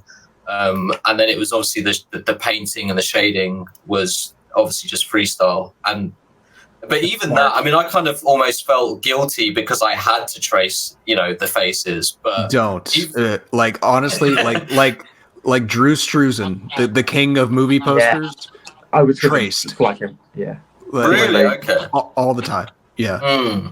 Like of course he's a master, and there are plenty of things he didn't trace, but like don't beat yourself up. Everybody does it. Like getting this right here exactly right or wrong can make or break a likeness. Yeah. I think that makes smart decision, Shindy.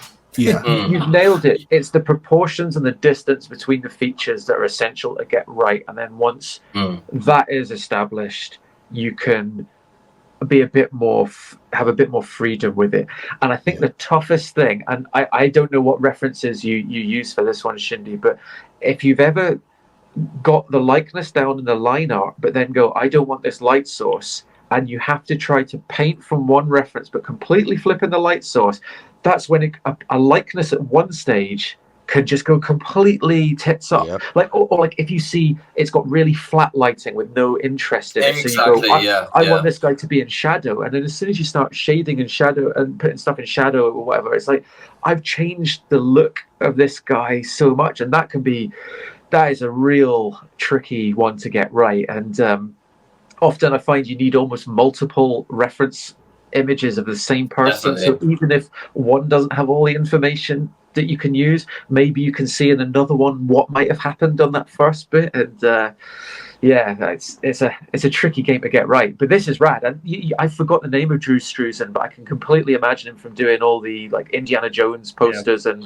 maybe Labyrinth and stuff. But yeah, that's right. That was what this reminded me of admittedly not colored pencil style, but it captures the same vibe as the Drew Struzan stuff, which is obviously that's who you want to be compared to, because he was the king of that, wasn't he? Really.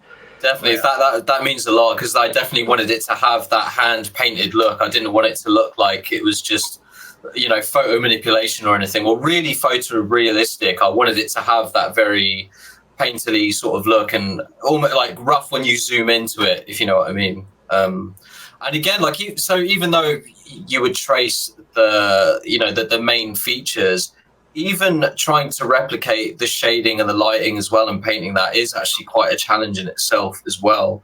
And that's actually why they all have their separate light sources and then different colors, because then I realized if it was all going to be one color but different light sources, it would just look strange. So it kind of lent itself to having them have their own space in the image, and also using different references. Yeah, that's a good point. It's such a balancing act trying to do movie posters, because especially since so many of them are just like, okay, we got to show the actors, that like, okay, I've got all these different figures and everything, but I have to make sure they separate into their own chunks and still translate. Otherwise it can all just look like a mess and like just a bunch of the same color in one big pile of sorts. So you have to like segment it off in different ways. And I see something like this and I'm just like, I would do one of those characters and maybe like the roller coaster at the bottom and everything, but just for my own, knowing like my own limitations, I just think of the idea of this many figures and I'd be like, nope, not doing that. Do you know what? The fucking jacket as well, like Alex Winter's jacket in that film. Oh, no, yeah. The amount of stuff on that jacket. So I had to just kind of not phone it in, but I had to just really strip that down and just think, okay, what's the most distinctive colors here? What's the most distinctive shapes? Because there's like leopard print studs, like different textures. I want that jacket. It's so cool. It's amazing. Yeah, so hot. I mean, I'm not a homosexual, but I look at photos of him, promo photos, and I'm like, this guy's hot. Yeah. I mean, in that jacket. Yeah. He was Bill, wasn't he? And Bill and Ted. Am I right? That's right. Yeah. Just try to get that right, because I reckon, like, obviously, I know it's the dude on the far right there with the but he's got his vampire face on as opposed to Kiefer, who doesn't. But I couldn't remember his name when you brought that up the other day, because he's seen this piece as well, hasn't he, man? Like Alex Winter's actually seen that piece, which is awesome. And I was like, is that Bill S. Preston Esquire or whatever his name is? Yeah, I think it was that dude. Yeah, it is. Yeah. But something like this is all about the composition as well as the colors and the separation. For movie posters and anyone who did like the classic Star Wars posters and what have you, there's always the composition of those movie posters where it draws your eye from one thing that's of the most importance to the next thing, and then you maybe notice the TIE fighters in the background. And that is always, anybody that can have that like lead you through a piece the right way there's a real skill to that. And sometimes like song structure, I'd compare it to that you don't, not speaking about this one, you don't always get it right yourself every time, but you know sometimes when you've got it right and you've just nailed the flow through a piece. And I think that's probably the one of the most important things about making a movie style poster a success is the composition when you're towering loads of figures in terms of order of importance, because it's not just a case of the big one you see first and the small ones are less important. There's way more to it than that, and I don't know if it's necessarily a science or an art or you just figure it out as it goes along. But this has definitely got that, in the sense that, you know, the roller coaster being a great example, in that you notice it last as you go through the picture and go, this has set the scene at the bottom, because it would have been a bit more of a failure if the first thing you notice is the roller coaster and then you go, good point, Kiefer Sutherland's there in the background. And definitely one of the things that I loved about this as soon as I saw it was it had that the classic movie posters have, as in the story it tells you is in all the right places, which can be super tough to get right when you've got so many elements.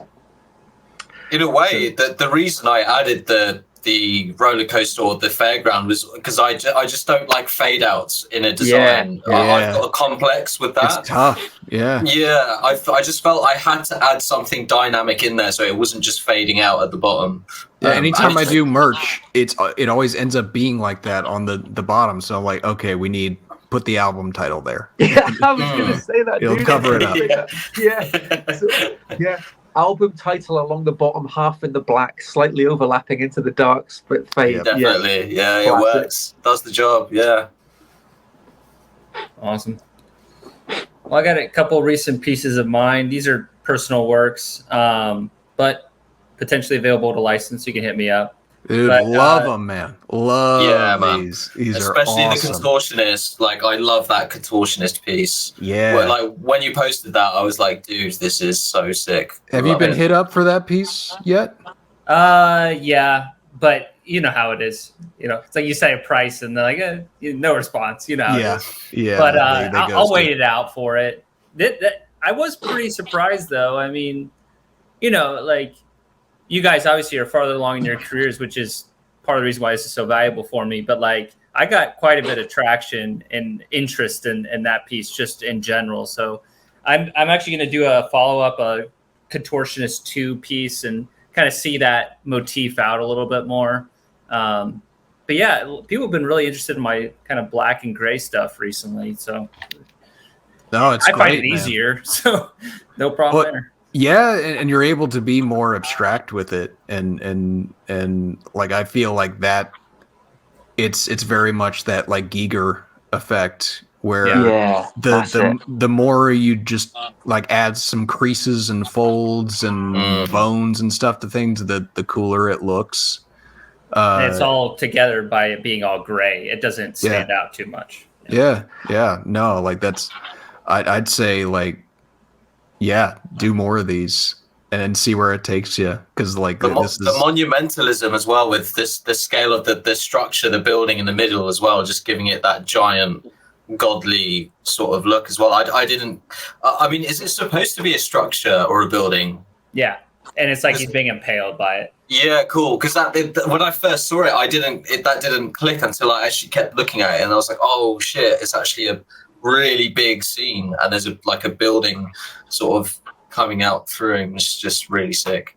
And the piece on the right I really love as well. It's just really an iconic, almost psychedelic, like 70s vibe to it. But it reminds me of a Rorschach test, you know, the ink splatter stuff at first, until because it's so perfectly symmetrical. Well, apart from that bit at the bottom, it's almost so perfectly symmetrical until you realize that it's like an oriental elephant. I'm assuming that's the kind of main sort of thing, but it's really I'm assuming that I'm looking on my phone in case anyone's wondering why my face is oh yeah, I forgot you were on your phone.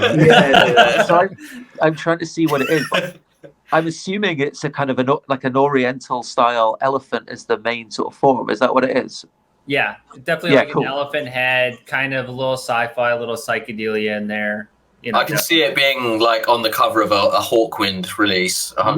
Yeah, that's kind of my shit, honestly, man. Like I kind of want to go. I mean, that's the stuff that I'm hoping to get more commissions with. Like, you know, maybe I'll do some like cool like death metal stuff, maybe with the stuff on the left. But I really like psychedelic themed metal or rock or psych rock. You know, any of that shit. Like that's it's got that Roger Dean flow to it. You know? Yeah, my hero, man. yeah. Where it's like Arik Roper is I'm a huge fan of his shit. You know, done High Fire and stuff. Like, he's a big inspiration for me too, and he obviously comes from Roger Dean's kind of world too. Yeah, I literally like just the other day got his Art of the Hawk. I have that on my shelf. It's amazing. It's a thick one too. It's big, only $50 by 12. Too. Really, pretty good deal. I was expecting it to be like $80, something like that. But like, that's a great book, and like, I could totally see like where you're pulling inspiration from that era of shapes, and it definitely informs this piece in its own way. I can't. So that's actually like pen and ink, right? Yeah, both are hand drawn. So that I just getting that symmetrical. with actual Yeah. pen and ink is just insane to me. Here, I'll grab the originals. They're right here. It's That's cool with you guys. That's the thing that I always find ridiculous is when people can do symmetry in flowing lines. Not like when it's like you can measure it out on a ruler because it's rigid, but when it's actually flowing like that to get it perfectly symmetrical is painstaking and infuriating. Yeah, because on my computer I could just click, mirror tool or whatever, and it does it for me. But that's so much work but you did it because it looks symmetrical. Totally, yeah. Apart from the bit at the bottom where you can tell it's intentionally not at the bottom of the trunk when there's a sort of the wraparound, which looks like it's because almost at the joining point, if it's too symmetrical, it can look a tiny bit sterile. So having that tiny bit that's off always makes something a bit more interesting. Yeah.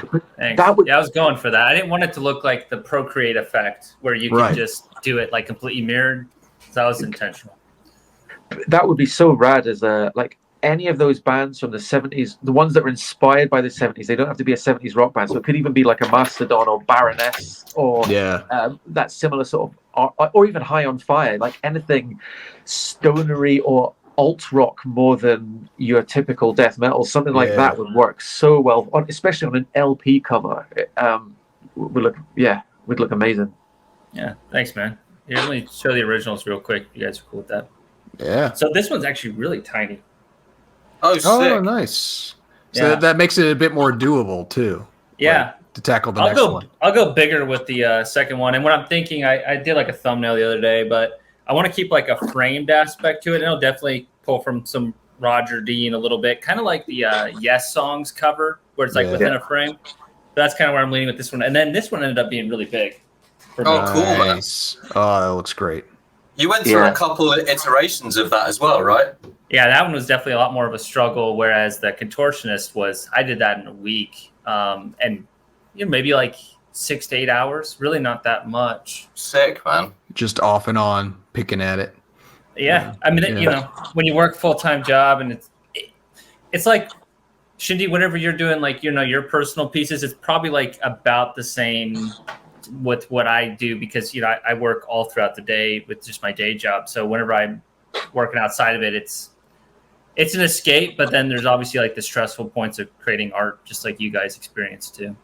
Definitely, that guilt as well, where you're thinking, man, I don't have the time to do this, but I have to do it. I have to just chip away at this in any small increment that I can find within my working week, And sometimes, actually, I kind of try and do it at a time where I've just sent off loads of pieces to be approved, because I've always got so many sketches lying around of personal pieces that I want to do, and I never get around to it.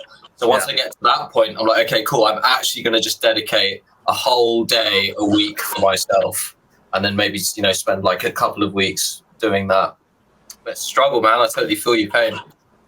But it's all fun, and the nice thing too is my work isn't in such demand that I have all those deadlines and constraints you guys have. So, but I am pretty excited. The next couple large personal pieces, I'm making one of them to actually be the scale of an album cover. So if somebody wants to use it for it, I have the option. There you go. I think that's going to be good. And sick. If I execute it right, I think it will turn some heads. And I'm not trying to be like cocky, but like I feel like I'm getting closer and closer to getting more work and stuff. Totally. If you keep churning out pieces like this, it's just a matter of time. Yeah, easily. Yeah.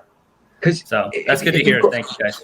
Yeah, if you've got a distinct style as well, it caters towards a certain audience. Like, Cannibal Corpse is a good example because everyone knows Cannibal Corpse only uses Vince Locke. So, but Cannibal Corpse aren't going to come along and use that, and death metal bands who want to sound like them and look like them aren't going to do that.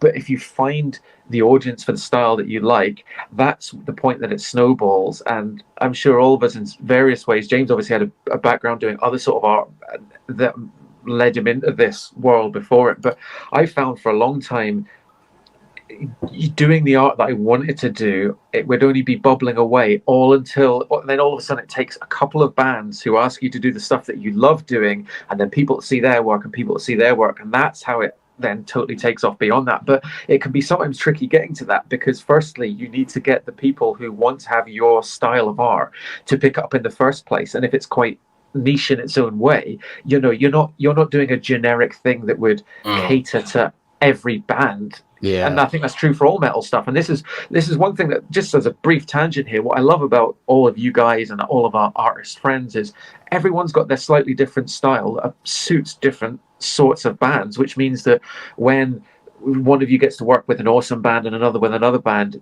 you can feel like that's brilliant because their style is suited for that band, and you sort of share the happiness. Whereas I might not be going after band X, Y, and Z, so therefore you don't feel any of that that nasty competition that I guess people in certain fields would have. Yeah. And I don't necessarily know where I'm going with this, other than to say that it's cool that like art is so subjective, that people have different tastes and bands have different tastes, but sometimes you need just for the right sort of bands and people to see your art before you can start creating exactly the stuff that you want to do. Also, how are people supposed to remember you and actually pick you out of hundreds of different artists unless you have a very distinctive style?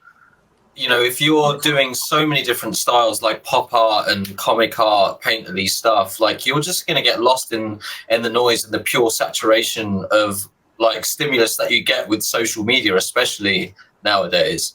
You know, if you have a distinctive style, people can be like, oh, actually, this guy's really good at this specific skill set. Whereas, you know, if you do everything, I just find you're going to get lost. And also, almost in a selfish way, you know, you do want to be able to do your own thing. You don't always want to have to bend your style completely to a brief or a band. You know, you want to maintain your own identity as an artist as well, because that's where you get the catharsis, right? You don't want to just be a jack of all trades and just looked at as just a tool. You know, you want to be able to express yourself as well as helping realizing ideas for other people, you know? Yeah, definitely. And that's I think that's probably the toughest thing when trying to break in the game. And for anyone listening, it's like, I could understand why it would actually be quite disheartening. But I guess that's why one of the reasons it can take a long time, and it helps if you're doing it as a side gig within reason, where you're not putting so much pressure on the table of, I have to make it as an artist within 1 year, 2 year, 3 year, because that's when you're going to be frustrated by the process as opposed to just enjoying what you do. Because if you enjoy what you do and there's love into it, you can always be mad happy with it, and then you're just hoping that like-minded people who love it as much as you do come along. It's the same with sense of humor, styles of music. There's no point in writing music to cater towards a certain audience. Write the stuff that you like, attract like-minded people, and sure, you might get half as many fans, but at least everyone loves all of it, as opposed to it being this sort of wishy-washy generic thing that you've done to try and put people in your venue or what have you. But and this is coming from experience, right? Because we've all, I mean, James was saying it, like me, we did logos at the beginning, we did all sorts of stuff at the beginning, but you then kind of realize that, you know, you were better at actually doing more illustrative work, so obviously you're going to then focus on that more so, and then you're going to get more clients wanting that because they will get the best product from you. They won't be able to get that from anyone else, especially if they're juggling so many different things.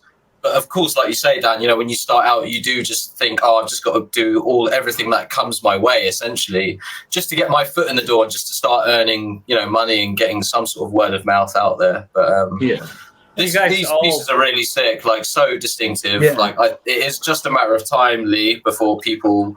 It reminds me, like, you know, Karma's Kid. I don't know the name of him as an artist. Karma's Kid. He has a very distinctive style. Karma's Kid. Yeah, I can't pronounce it. He's incredible, man. I love him. So sick. Yeah, I think you could German be. You could definitely be another iteration of him for sure. Yeah, appreciate it. But I want to double down on Dan's point too. Like, you guys all went full time, and it in your 30s, right? So many artists, you know, they're in their 20s, they're figuring everything out. But it's like, just, I know age is like kind of an abstract thing, but it's like, just get to your 30s, get a little more level-headed, and it'll eventually kind of come together, I think, if you put in the work.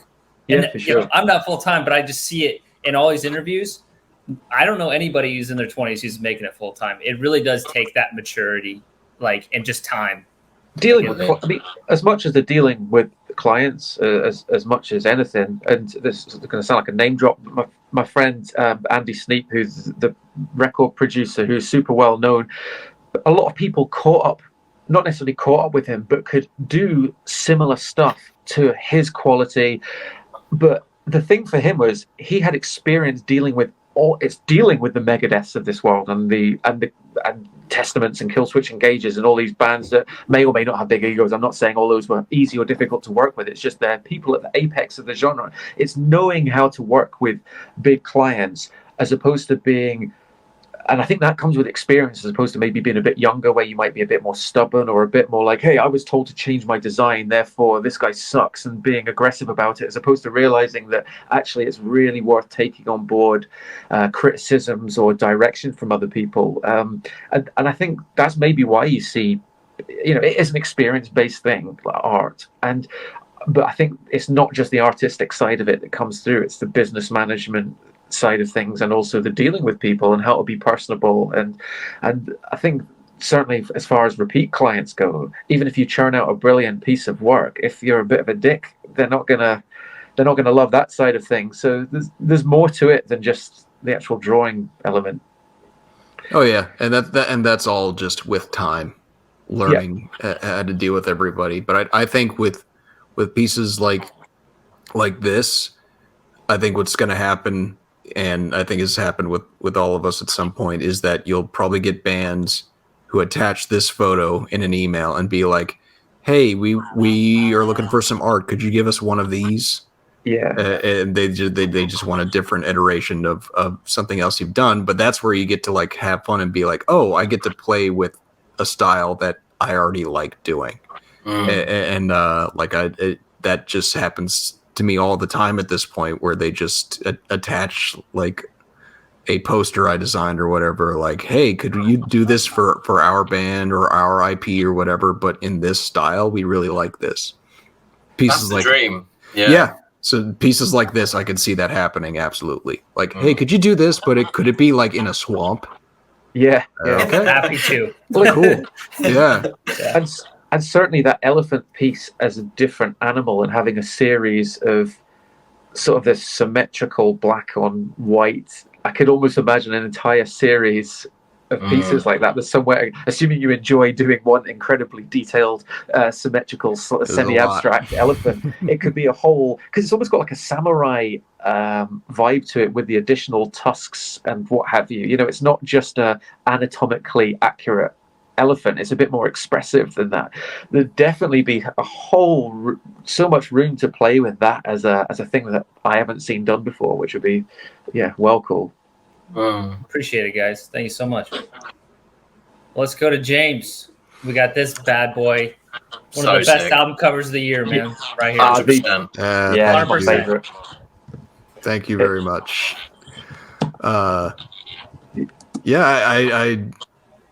this is a case where I went into a piece. We had a couple different sketches and everything, but once we decided on this concept and went with it, this was probably the 5th cover I've done, but this was the first one where I felt like really confident doing it, and I feel like it shows a little bit, or I at least like can step away from it, and it's one of the covers that I've done where I feel like, I'm not sure if I would mess with it at all. No, it 100% comes across as a very confident piece, man. Like very deliberate decisions, super confident. Like everything about it. It's definitely one of my most favorite covers that I've seen in the last few years, for sure. Wow, best moon placement too, man. Best moon placement. Yeah. We initially had it go right over him, but knowing where we wanted to fit the logo, and knowing that I feel like that's too symmetrical if we put it right in the middle. Consider everything else is already a little symmetrical. If we put it just off to the right, make it a little bit more asymmetrical, then it'll bring a little bit more dynamic aspects to this piece and help fill in that negative space. No, this is a case where I feel like I pushed through a little bit of an artistic. I had a bit of growth and felt like, oh, okay, I got this. That's the best feeling to have when you go into a piece, because there's plenty of times where I haven't. Yeah, it seems like you found your style. Not that you didn't have a distinctive style before, but your mix of just very painterly but very value driven, just perfectly placed components. Just yeah, I absolutely love this piece. The background as well, the way it fades out, and it just gives so much power and emphasis on the main character. It would be so easy for someone to just have a lot of that in amidst like focus, the fog and the mist. Yeah. Just the way you've got that focal point. And I definitely would have had the moon as a central, very symmetrical thing. I would have been so guilty of that. Yeah, that works for a job for a cowboy, for that thing. But you've got like other stuff going around there, like that. So it's where it's like different client, different approach, different purpose. So like the moon is not really important to this piece. You could probably take it out and it's fine. But since I had that yellow and different elements throughout the piece, and we had the logo, I felt like having that splash of yellow and that nice shape. Well, that's what it is. Helped. Yeah, it's not even the what it is. It gives the additional requisite amount of yellow. Yeah, in the piece to be sometimes a really that's all you need. Color. Yeah, definitely. And that's a case where like with the logo, it just have it be flat. And like a color that matches the rest of the piece, so it feels like it lives in that same world without it being as detailed or gory or whatever as the rest of the piece. It works as a logo, but it doesn't distract. It lives within the same world as it. It's not monochromatic. It's still very distinctive and it has its own place. But yeah, it's just. I love the way you've got the moon and it kind of trails off. You've got these weird sort of like magical sort of essences just almost drawing you to the centerpiece as well. And like everything with this piece is like, luckily it's not abstract, but it like, mountaintops and gore and spikes and fire is all very like, it's all shapes that you can be a lot more expressive with and not like overly specific. So a lot of it is just to lead the eye around and just push shapes in different areas around the piece so that everything feels like it's there to compose this main figure of the demon. This is a case of like an album cover that I know that a lot of other death metal bands are probably going to see, and they're going to be like, "Hey, can we get that?" Yeah, 100%. One thing that's cool too is like we all know those people that they're not always thinking about things from an artistic lens. So we're talking a lot about like the technical, the composition, like the sense of flow and stuff. But we know those like people that are very literal. And when you see this literally tells a story and has very solid world building. Like everything is so deliberate. Like you actually crafted, or the band, if they came with the concept, killer job.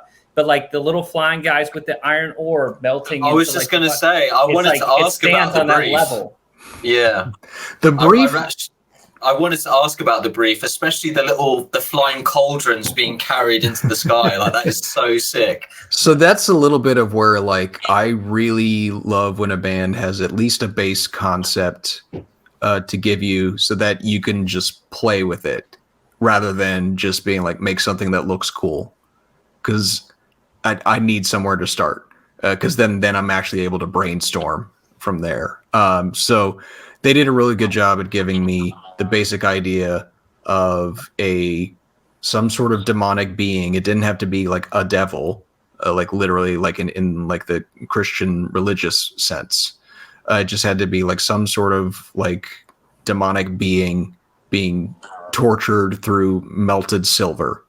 And they definitely wanted like a slightly more retro color scheme and approach to it.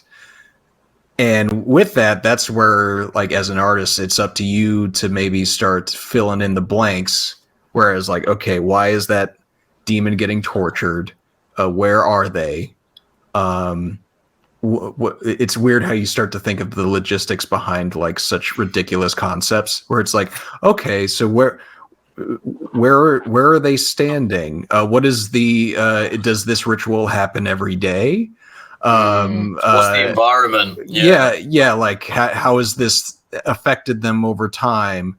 Is it like, are they being tortured by like one other being or multiple other beings? And like this was a case of like I had like the cauldron being put into his mouth by like demons and stuff, but then because they wanted to be like more non-specific with the demonic figures that were going to be around, it forced me to be a little bit more creative with all the monsters and everything, and that was the funnest part, because I didn't have to like make, you know, anatomically correct devil figures or like naked cherubs or something, like carrying this stuff around. It could just be these weird little guys flying around, and it helped me figure out like, how do I tell a story in this outside of just like one guy getting tortured, and the rest of the demons carrying cauldrons just kind of tells the viewer like,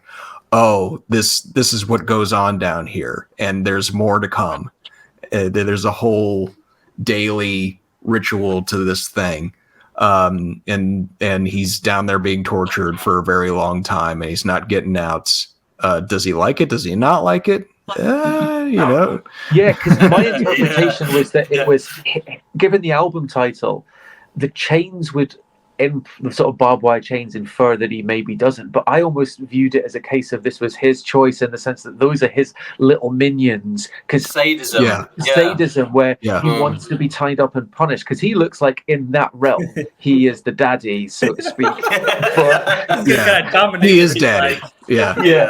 And those little tiny thing, they are either at his mercy, or if there was a wider story to it, I could believe it if off camera was a even bigger, scarier beast, and he's just a kind of lower down big beast being tortured by the minions. But I definitely I always read it into it that he, given the name Insatiable Thirst for Torment, I read that as the person is wanting to be tormented themselves, as opposed to somebody else not involved is doing the tormenting. And I could have got that completely wrong, and I guess that's one of the cool things about the ambiguity of it. But I just thought it was a badass sort of idea that, like, what could be more brutal than sort of you being a demon that's like, punish me even more. Come on, that all you got? Give it to me. And this is where like a case where like, just through the natural process of working on an album on the band side, like helped change things with this in ways that made it more unique. Like the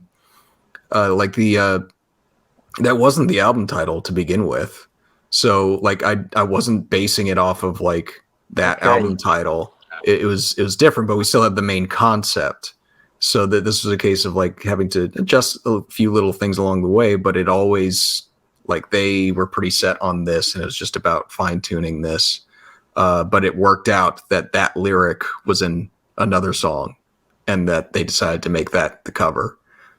Same with stuff like, now this being like my 5th cover that I've done, the barbed wire chains on him were very much about like that. I did this after the Frozen Soul cover, and I thought like, I don't want another big figure just in chains.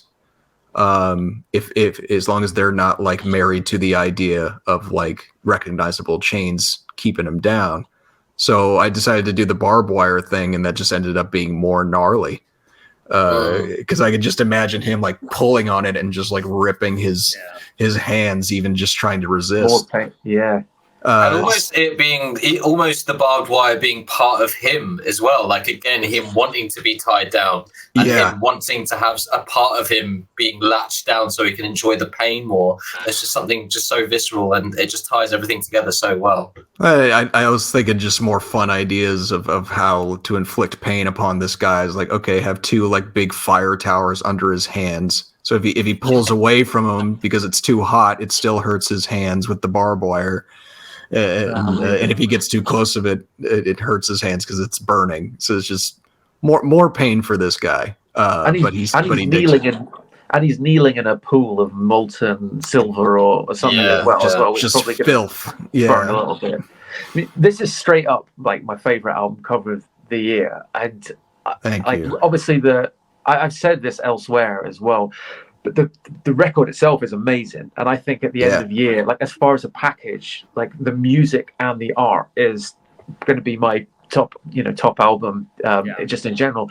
But as well as the cool concept and just looking at it, and it instantly looks iconic, which I think is a winner. When you see something and go, that looks like it's just, you instantly see it and you go, that is an iconic cover. That's something you can't force. It comes into being by just, or I guess in an organic way.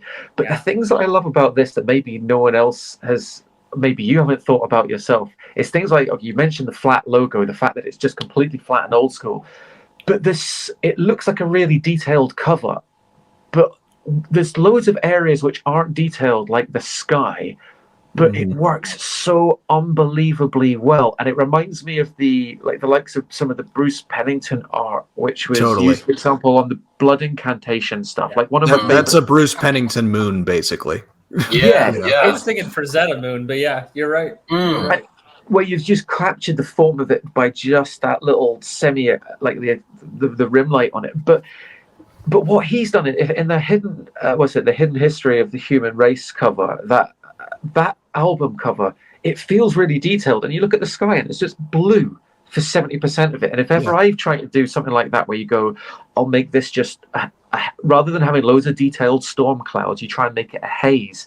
I'm always tearing my hairs out going, where's the detail in it? But whereas this, it feels like such a massive success by having that sky that doesn't have a huge variation in either value or color, because it's all quite desaturated as well, which gives it that retro vibe.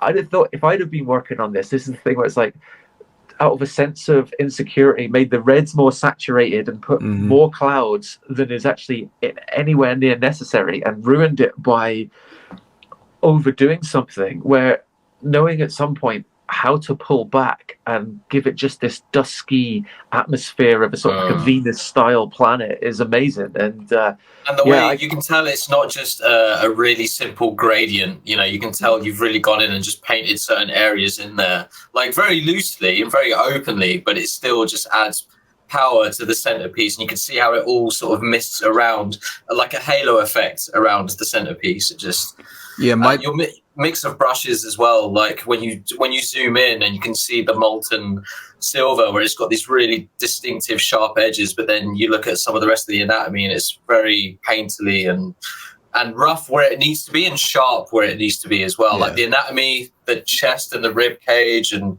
just that lighting is just so well done. I absolutely love it. A lot of this is the details where it needs to be, like, if you know what I mean, the details where it needs to be. So that's why it feels so detailed, because it just pulls you into the right bits. It's been a definite learning process over the years, like figuring out like where to just let shapes be more flat and just like one or two colors, and where you don't need that detail, and then where you really need to sell things. It saves you a certain amount of work, and also it starts to get too busy if every single inch of it is as detailed as the other. So it's a case where like it's also through studying. Like I think through this piece I've kind of found like the sort of stuff that I would just prefer to do all the time, and it's something where I feel like my strengths can come through with this sort of style, and. But it's a case of like studying the types of stuff that I'm very reverential towards. So it's very like 70s, 80s pulp, fantasy, sci-fi, horror novel covers. And some of that is just through like, the expressiveness of the paint strokes, or letting places be messy where they need to be. So it just gives it that sense of like movement or that real feeling to it that I'm trying to achieve, even though it's digital. And then some of it is just like not really having true blacks, and like letting those dark areas be more of like a grayish blue instead. Like really not like trying to make sure I don't I think it's any artist has the urge to just use like, I'm going to use a saturated red somewhere. and like, I love that. But with this sort of piece where they wanted the pinks and purples, it was about, okay, how do I make these colors that I'm not used to working with look like a gnarly death metal cover and not saturated.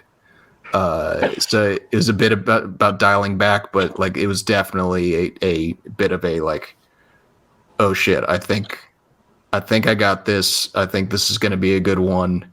And like now, like this will definitely, like, if I meet a band, going to shows or anything and they want to see my work, like this might be the first thing I show them. Just because I'm really confident.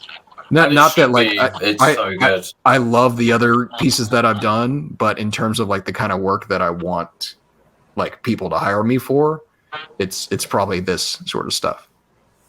That's right. And I think like the Spirit World cover I absolutely loved. I thought it was phenomenal. That was fun. I didn't know what on earth. I hadn't heard them until I did not expect them to be a kind of like Hatebreed style hardcore band. Almost. It looks like a movie soundtrack. So it really does, yeah. Exactly. And therefore I could understand why, even though that is such an awesome piece, it's not the thing that you would show first and foremost to other people, because they might be like, oh, that looks like a Western piece. Whereas even though to me the quality of that one is as high as this one, the concept and just everything about this, it's sort of a mixture of, it kind of is a mixture of death metal concept in a 70s retro sci-fi fantasy landscape, which is a really cool hybrid that I guess I haven't really seen. I can't think of too many more like that, because I wouldn't call this a gory cover as such, maybe because I've been enjoying. Exactly.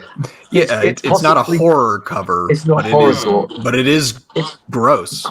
That's right. Yeah, it's that sort of in between thing, and I think although there's slightly creepy or scary alien landscapes in the sci-fi stuff, they don't actually have a bit of gore in it like you've put in here, which I guess crosses it right over to the horror death metal realm, which is awesome. And yeah, I could definitely see you getting a billion more covers of people going. It might be fatiguing going, we want that, we want that, we want that, when obviously more monsters. Yeah, my main issue would be them being like, okay, so we want a demon in the middle. Yes. And just like, no, I don't want to just do that over and over again, but I like that the spirit of this is very much the kind of work that I would love to, I could just do forever and I'd be happy with.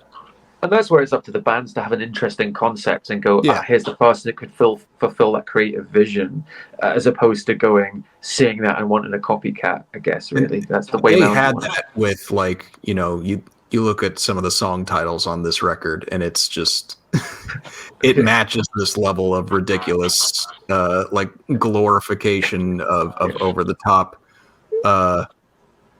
It's weird, not like, serial killer murder, but just different kinds of horrific concepts described and portrayed in their lyrics.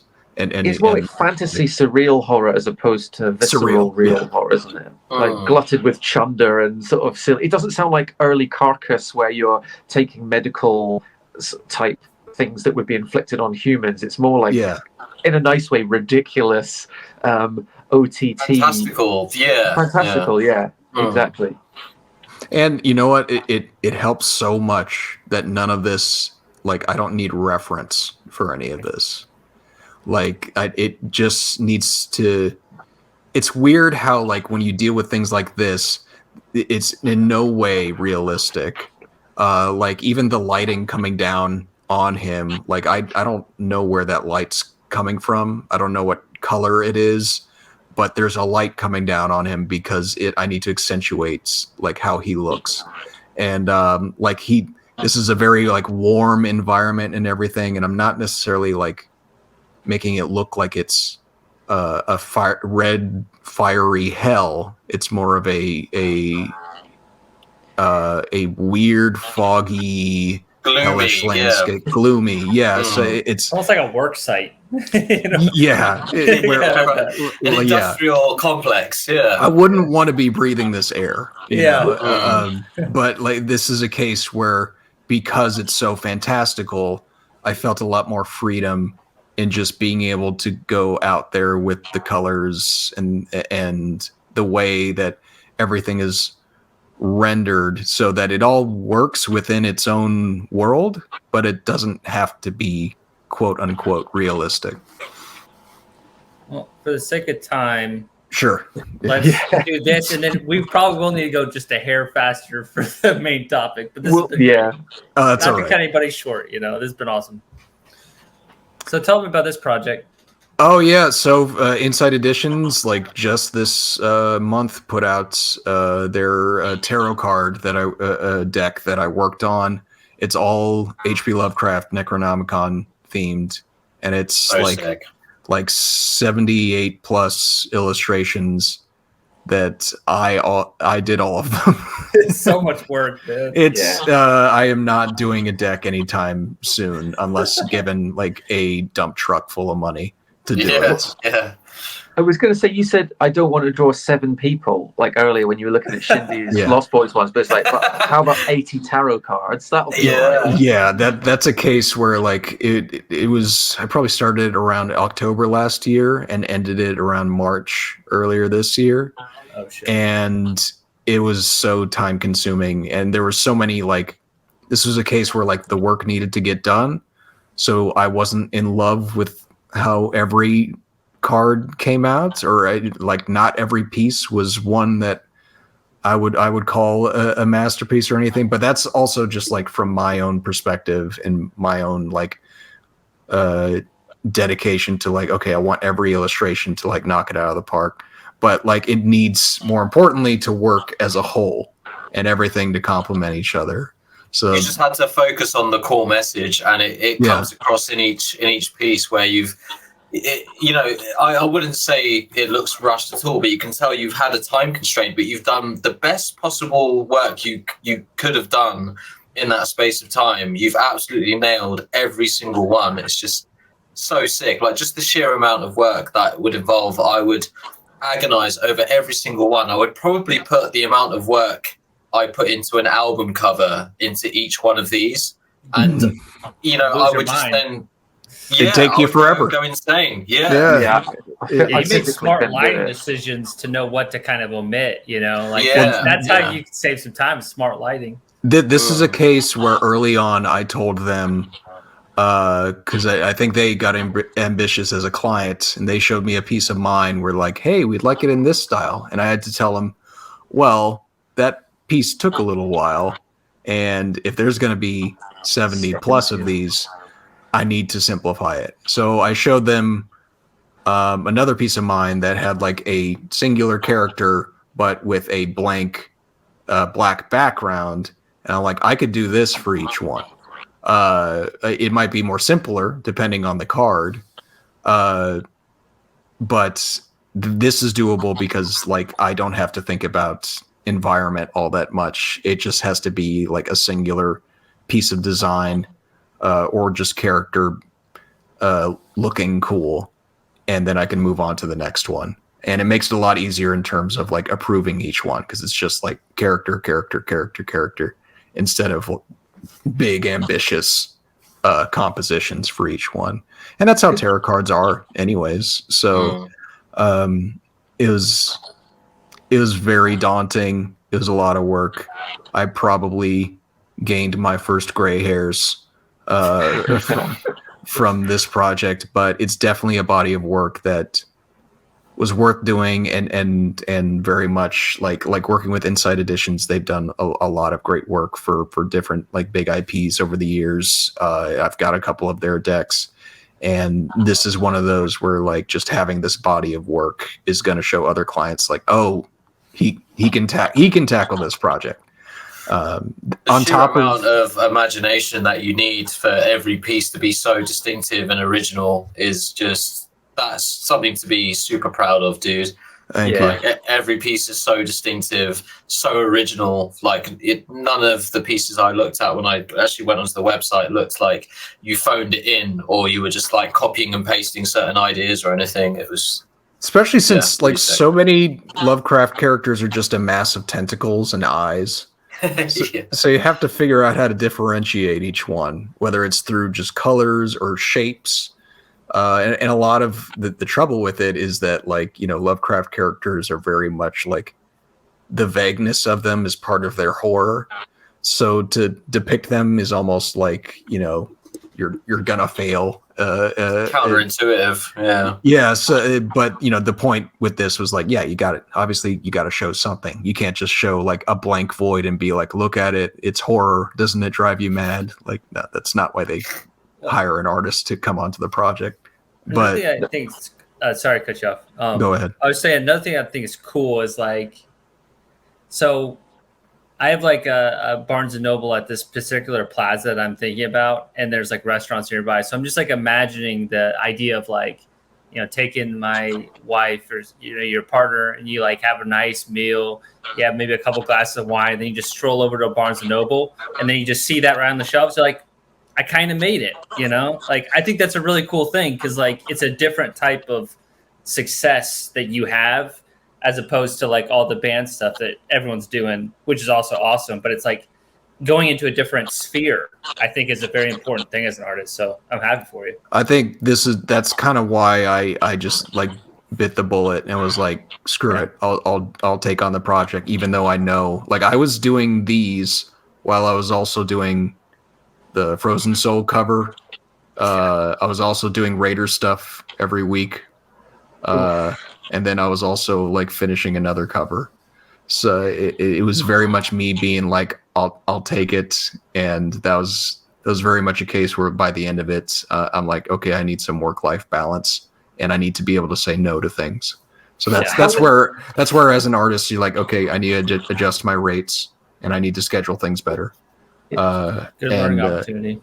Yeah. How long did each one take you, James? Like how it was a process where just like they gave me the idea for each one. I would give them a very rough sketch, but still like it would start out as like a black and white sketch just to get the overall layout and values down, and then they'd approve that. I'd do a color rough. They'd approve that. I'd do another version, and then we'd go through like last edits. So it was very gradual, just because it was so much content. I couldn't like be overly precious with each one because I just needed to be like, okay, we got to have the major arcana done by this time, got to have the minor arcana done by this time, and they had it very like well regimented each, but some of them took longer than others because that there are a good section of them that are like humans. And I have to show their faces, and I have to like tentacles are so easy to draw.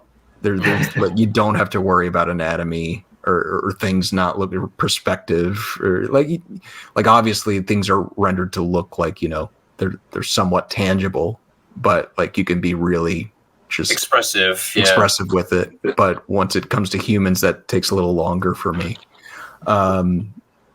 But you know, I had 6-7 months to work on these. So luckily they gave me about enough time to where like I wasn't rushed, and I didn't also take forever on even each 7 months is crazy to me, dude. Like honestly, I tip my hat off to you because that was, I would say, maybe a year and a half, like to get it to that level, that confident looking and that sheer amount of pieces. Like next time, very much. I'm thinking like at least 8 months to a year to do something like this, and you know, pay in a way that is like full time. You know, but you know, this was still like. I won't get into the details, but like this is like the most I've been paid for a project. So it was one of those where like, oh, this feels like sort of a big boy move right here. So like I need to take it. But yeah, like dipping into a different world where this feels like something I could tell my mom, like, hey, if you go to Barnes and Noble, you can go pick this up. Like, that's kind of cool. nice. Yeah. And as an artist who also does like conventions and stuff, I can take this around. And they gave me a certain amount for myself that I can sell at conventions and stuff, and people love this sort of stuff. Something that is like a coffee table thing. If you're anybody who's into Cthulhu or Lovecraft stuff, is, you know, they see a deck like this and they're probably going to snatch it up. So I was very happy to be able to have the opportunity to do this, and I'd been wanting to do a deck anyways, so this kind of forced me to do it. And now that I know how much work goes into it, I'm very glad that it wasn't me having to like crowdfund this thing or something. Yeah. This was, you know, they've got their own, you know, it's a publishing company. They can figure all that stuff out. I just need to submit the art. So that was a lot less pressure. But I'm glad I did it. I'm glad I can finally share it, and people can finally go grab it. It's a crazy amount of art, but well done, dude. Honestly, massive props. Yeah. Thank you. Yeah, I couldn't even imagine stuff. I mean, I wouldn't have the time in my life to do that, having like kids as well, which eats up a lot of the days. Like, as much it'd be great to go, you know what, I'm going to work 14 hours a day for a week. You can power through it. I don't have that sort of luxury side, not necessarily luxury, but I don't have that at this point in my life. So if I'd have seen a project like that, I'd have been wrestling so mentally hard between going, what a good opportunity versus I physically can't do that. But it's the creativity to come up with 72 things. I think I get asked to do Lovecrafty style stuff all the time, and coming up with one is difficult. So having to do so many would be brutal. That's a case where I have to acknowledge that, like, yeah, there was part of me that was thinking like, well, I don't have kids. I do have a dog that I have to take care of, and I have my fiance that I have to, you know, make sure that she sees me at least an hour a day. So like that was a case of like, well, you know, I've got the energy and the time, the ability to just like kind of be a hermit for a while. Let me take advantage of it. But now that I've done it, I'm not itching to do that again anytime soon. I need to give myself some breathing room. Just very, very quickly, I won't drag this out because I know we have to move on. What James touched on upon about like when parents can go into like a bookstore and see this. Like, my parents are super proud of me and everything that I've done, but I can't really go up to them and go, guys, you should see the new aborted thing that I've worked on. That doesn't mean, but if they see my things in like Classic Rock magazine, because it's something a little bit less like, they're always super happy. And my dad's like, was this one of yours? Was this one of yours? And so there's that sort of thing where like, I can't remember where I've gone necessarily with that, but you know, it's sort of different things you can speak passionately about, different elements to different people. And anyway, sorry, I appreciate we're all back now, so I can make a good point, man. No, totally. It's like a validation, isn't it? It's like, I know you actually are an actual artist. It's not just a pipe dream. That's right. I feel like I have to explain that anytime I tell somebody what I do. They're like, "Oh, you're an artist." Yeah. Like recently, I had, bless her heart, like an old lady I was telling, and she was like, "Oh, is that a profitable business?" And I was like, yeah, I'm able to pay my bills.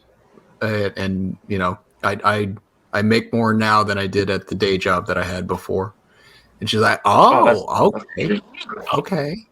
I think when you say artist as well, people think of like maybe a very privileged kid that can just meander through life. Yeah, it's like, no, and dabbles and stuff. But no, this is a business, and I dedicate my time to it. You know. Yeah, you don't want to tell them that. I work my ass off. It may involve like me sitting down and hunching over for hours on end, but I work hard at this to make sure that I can pay my bills doing it. So, job, dude. It's a full-on job with stress and deadlines and, you know, requirements. It's cool. All right. So we're here for the second part because I have decided we're going to be splitting this thing in half for good reason for the viewers. But we're going to be talking about the main topic, which is going to be our favorite album covers, metal or not, of the 80s and 90s. So I got a slide deck on hand. It's going to be 5 album covers each for our top 5, and then we have 3 honorable mentions, so we'll start there. So it really ends up being kind of like a top 8 for everybody.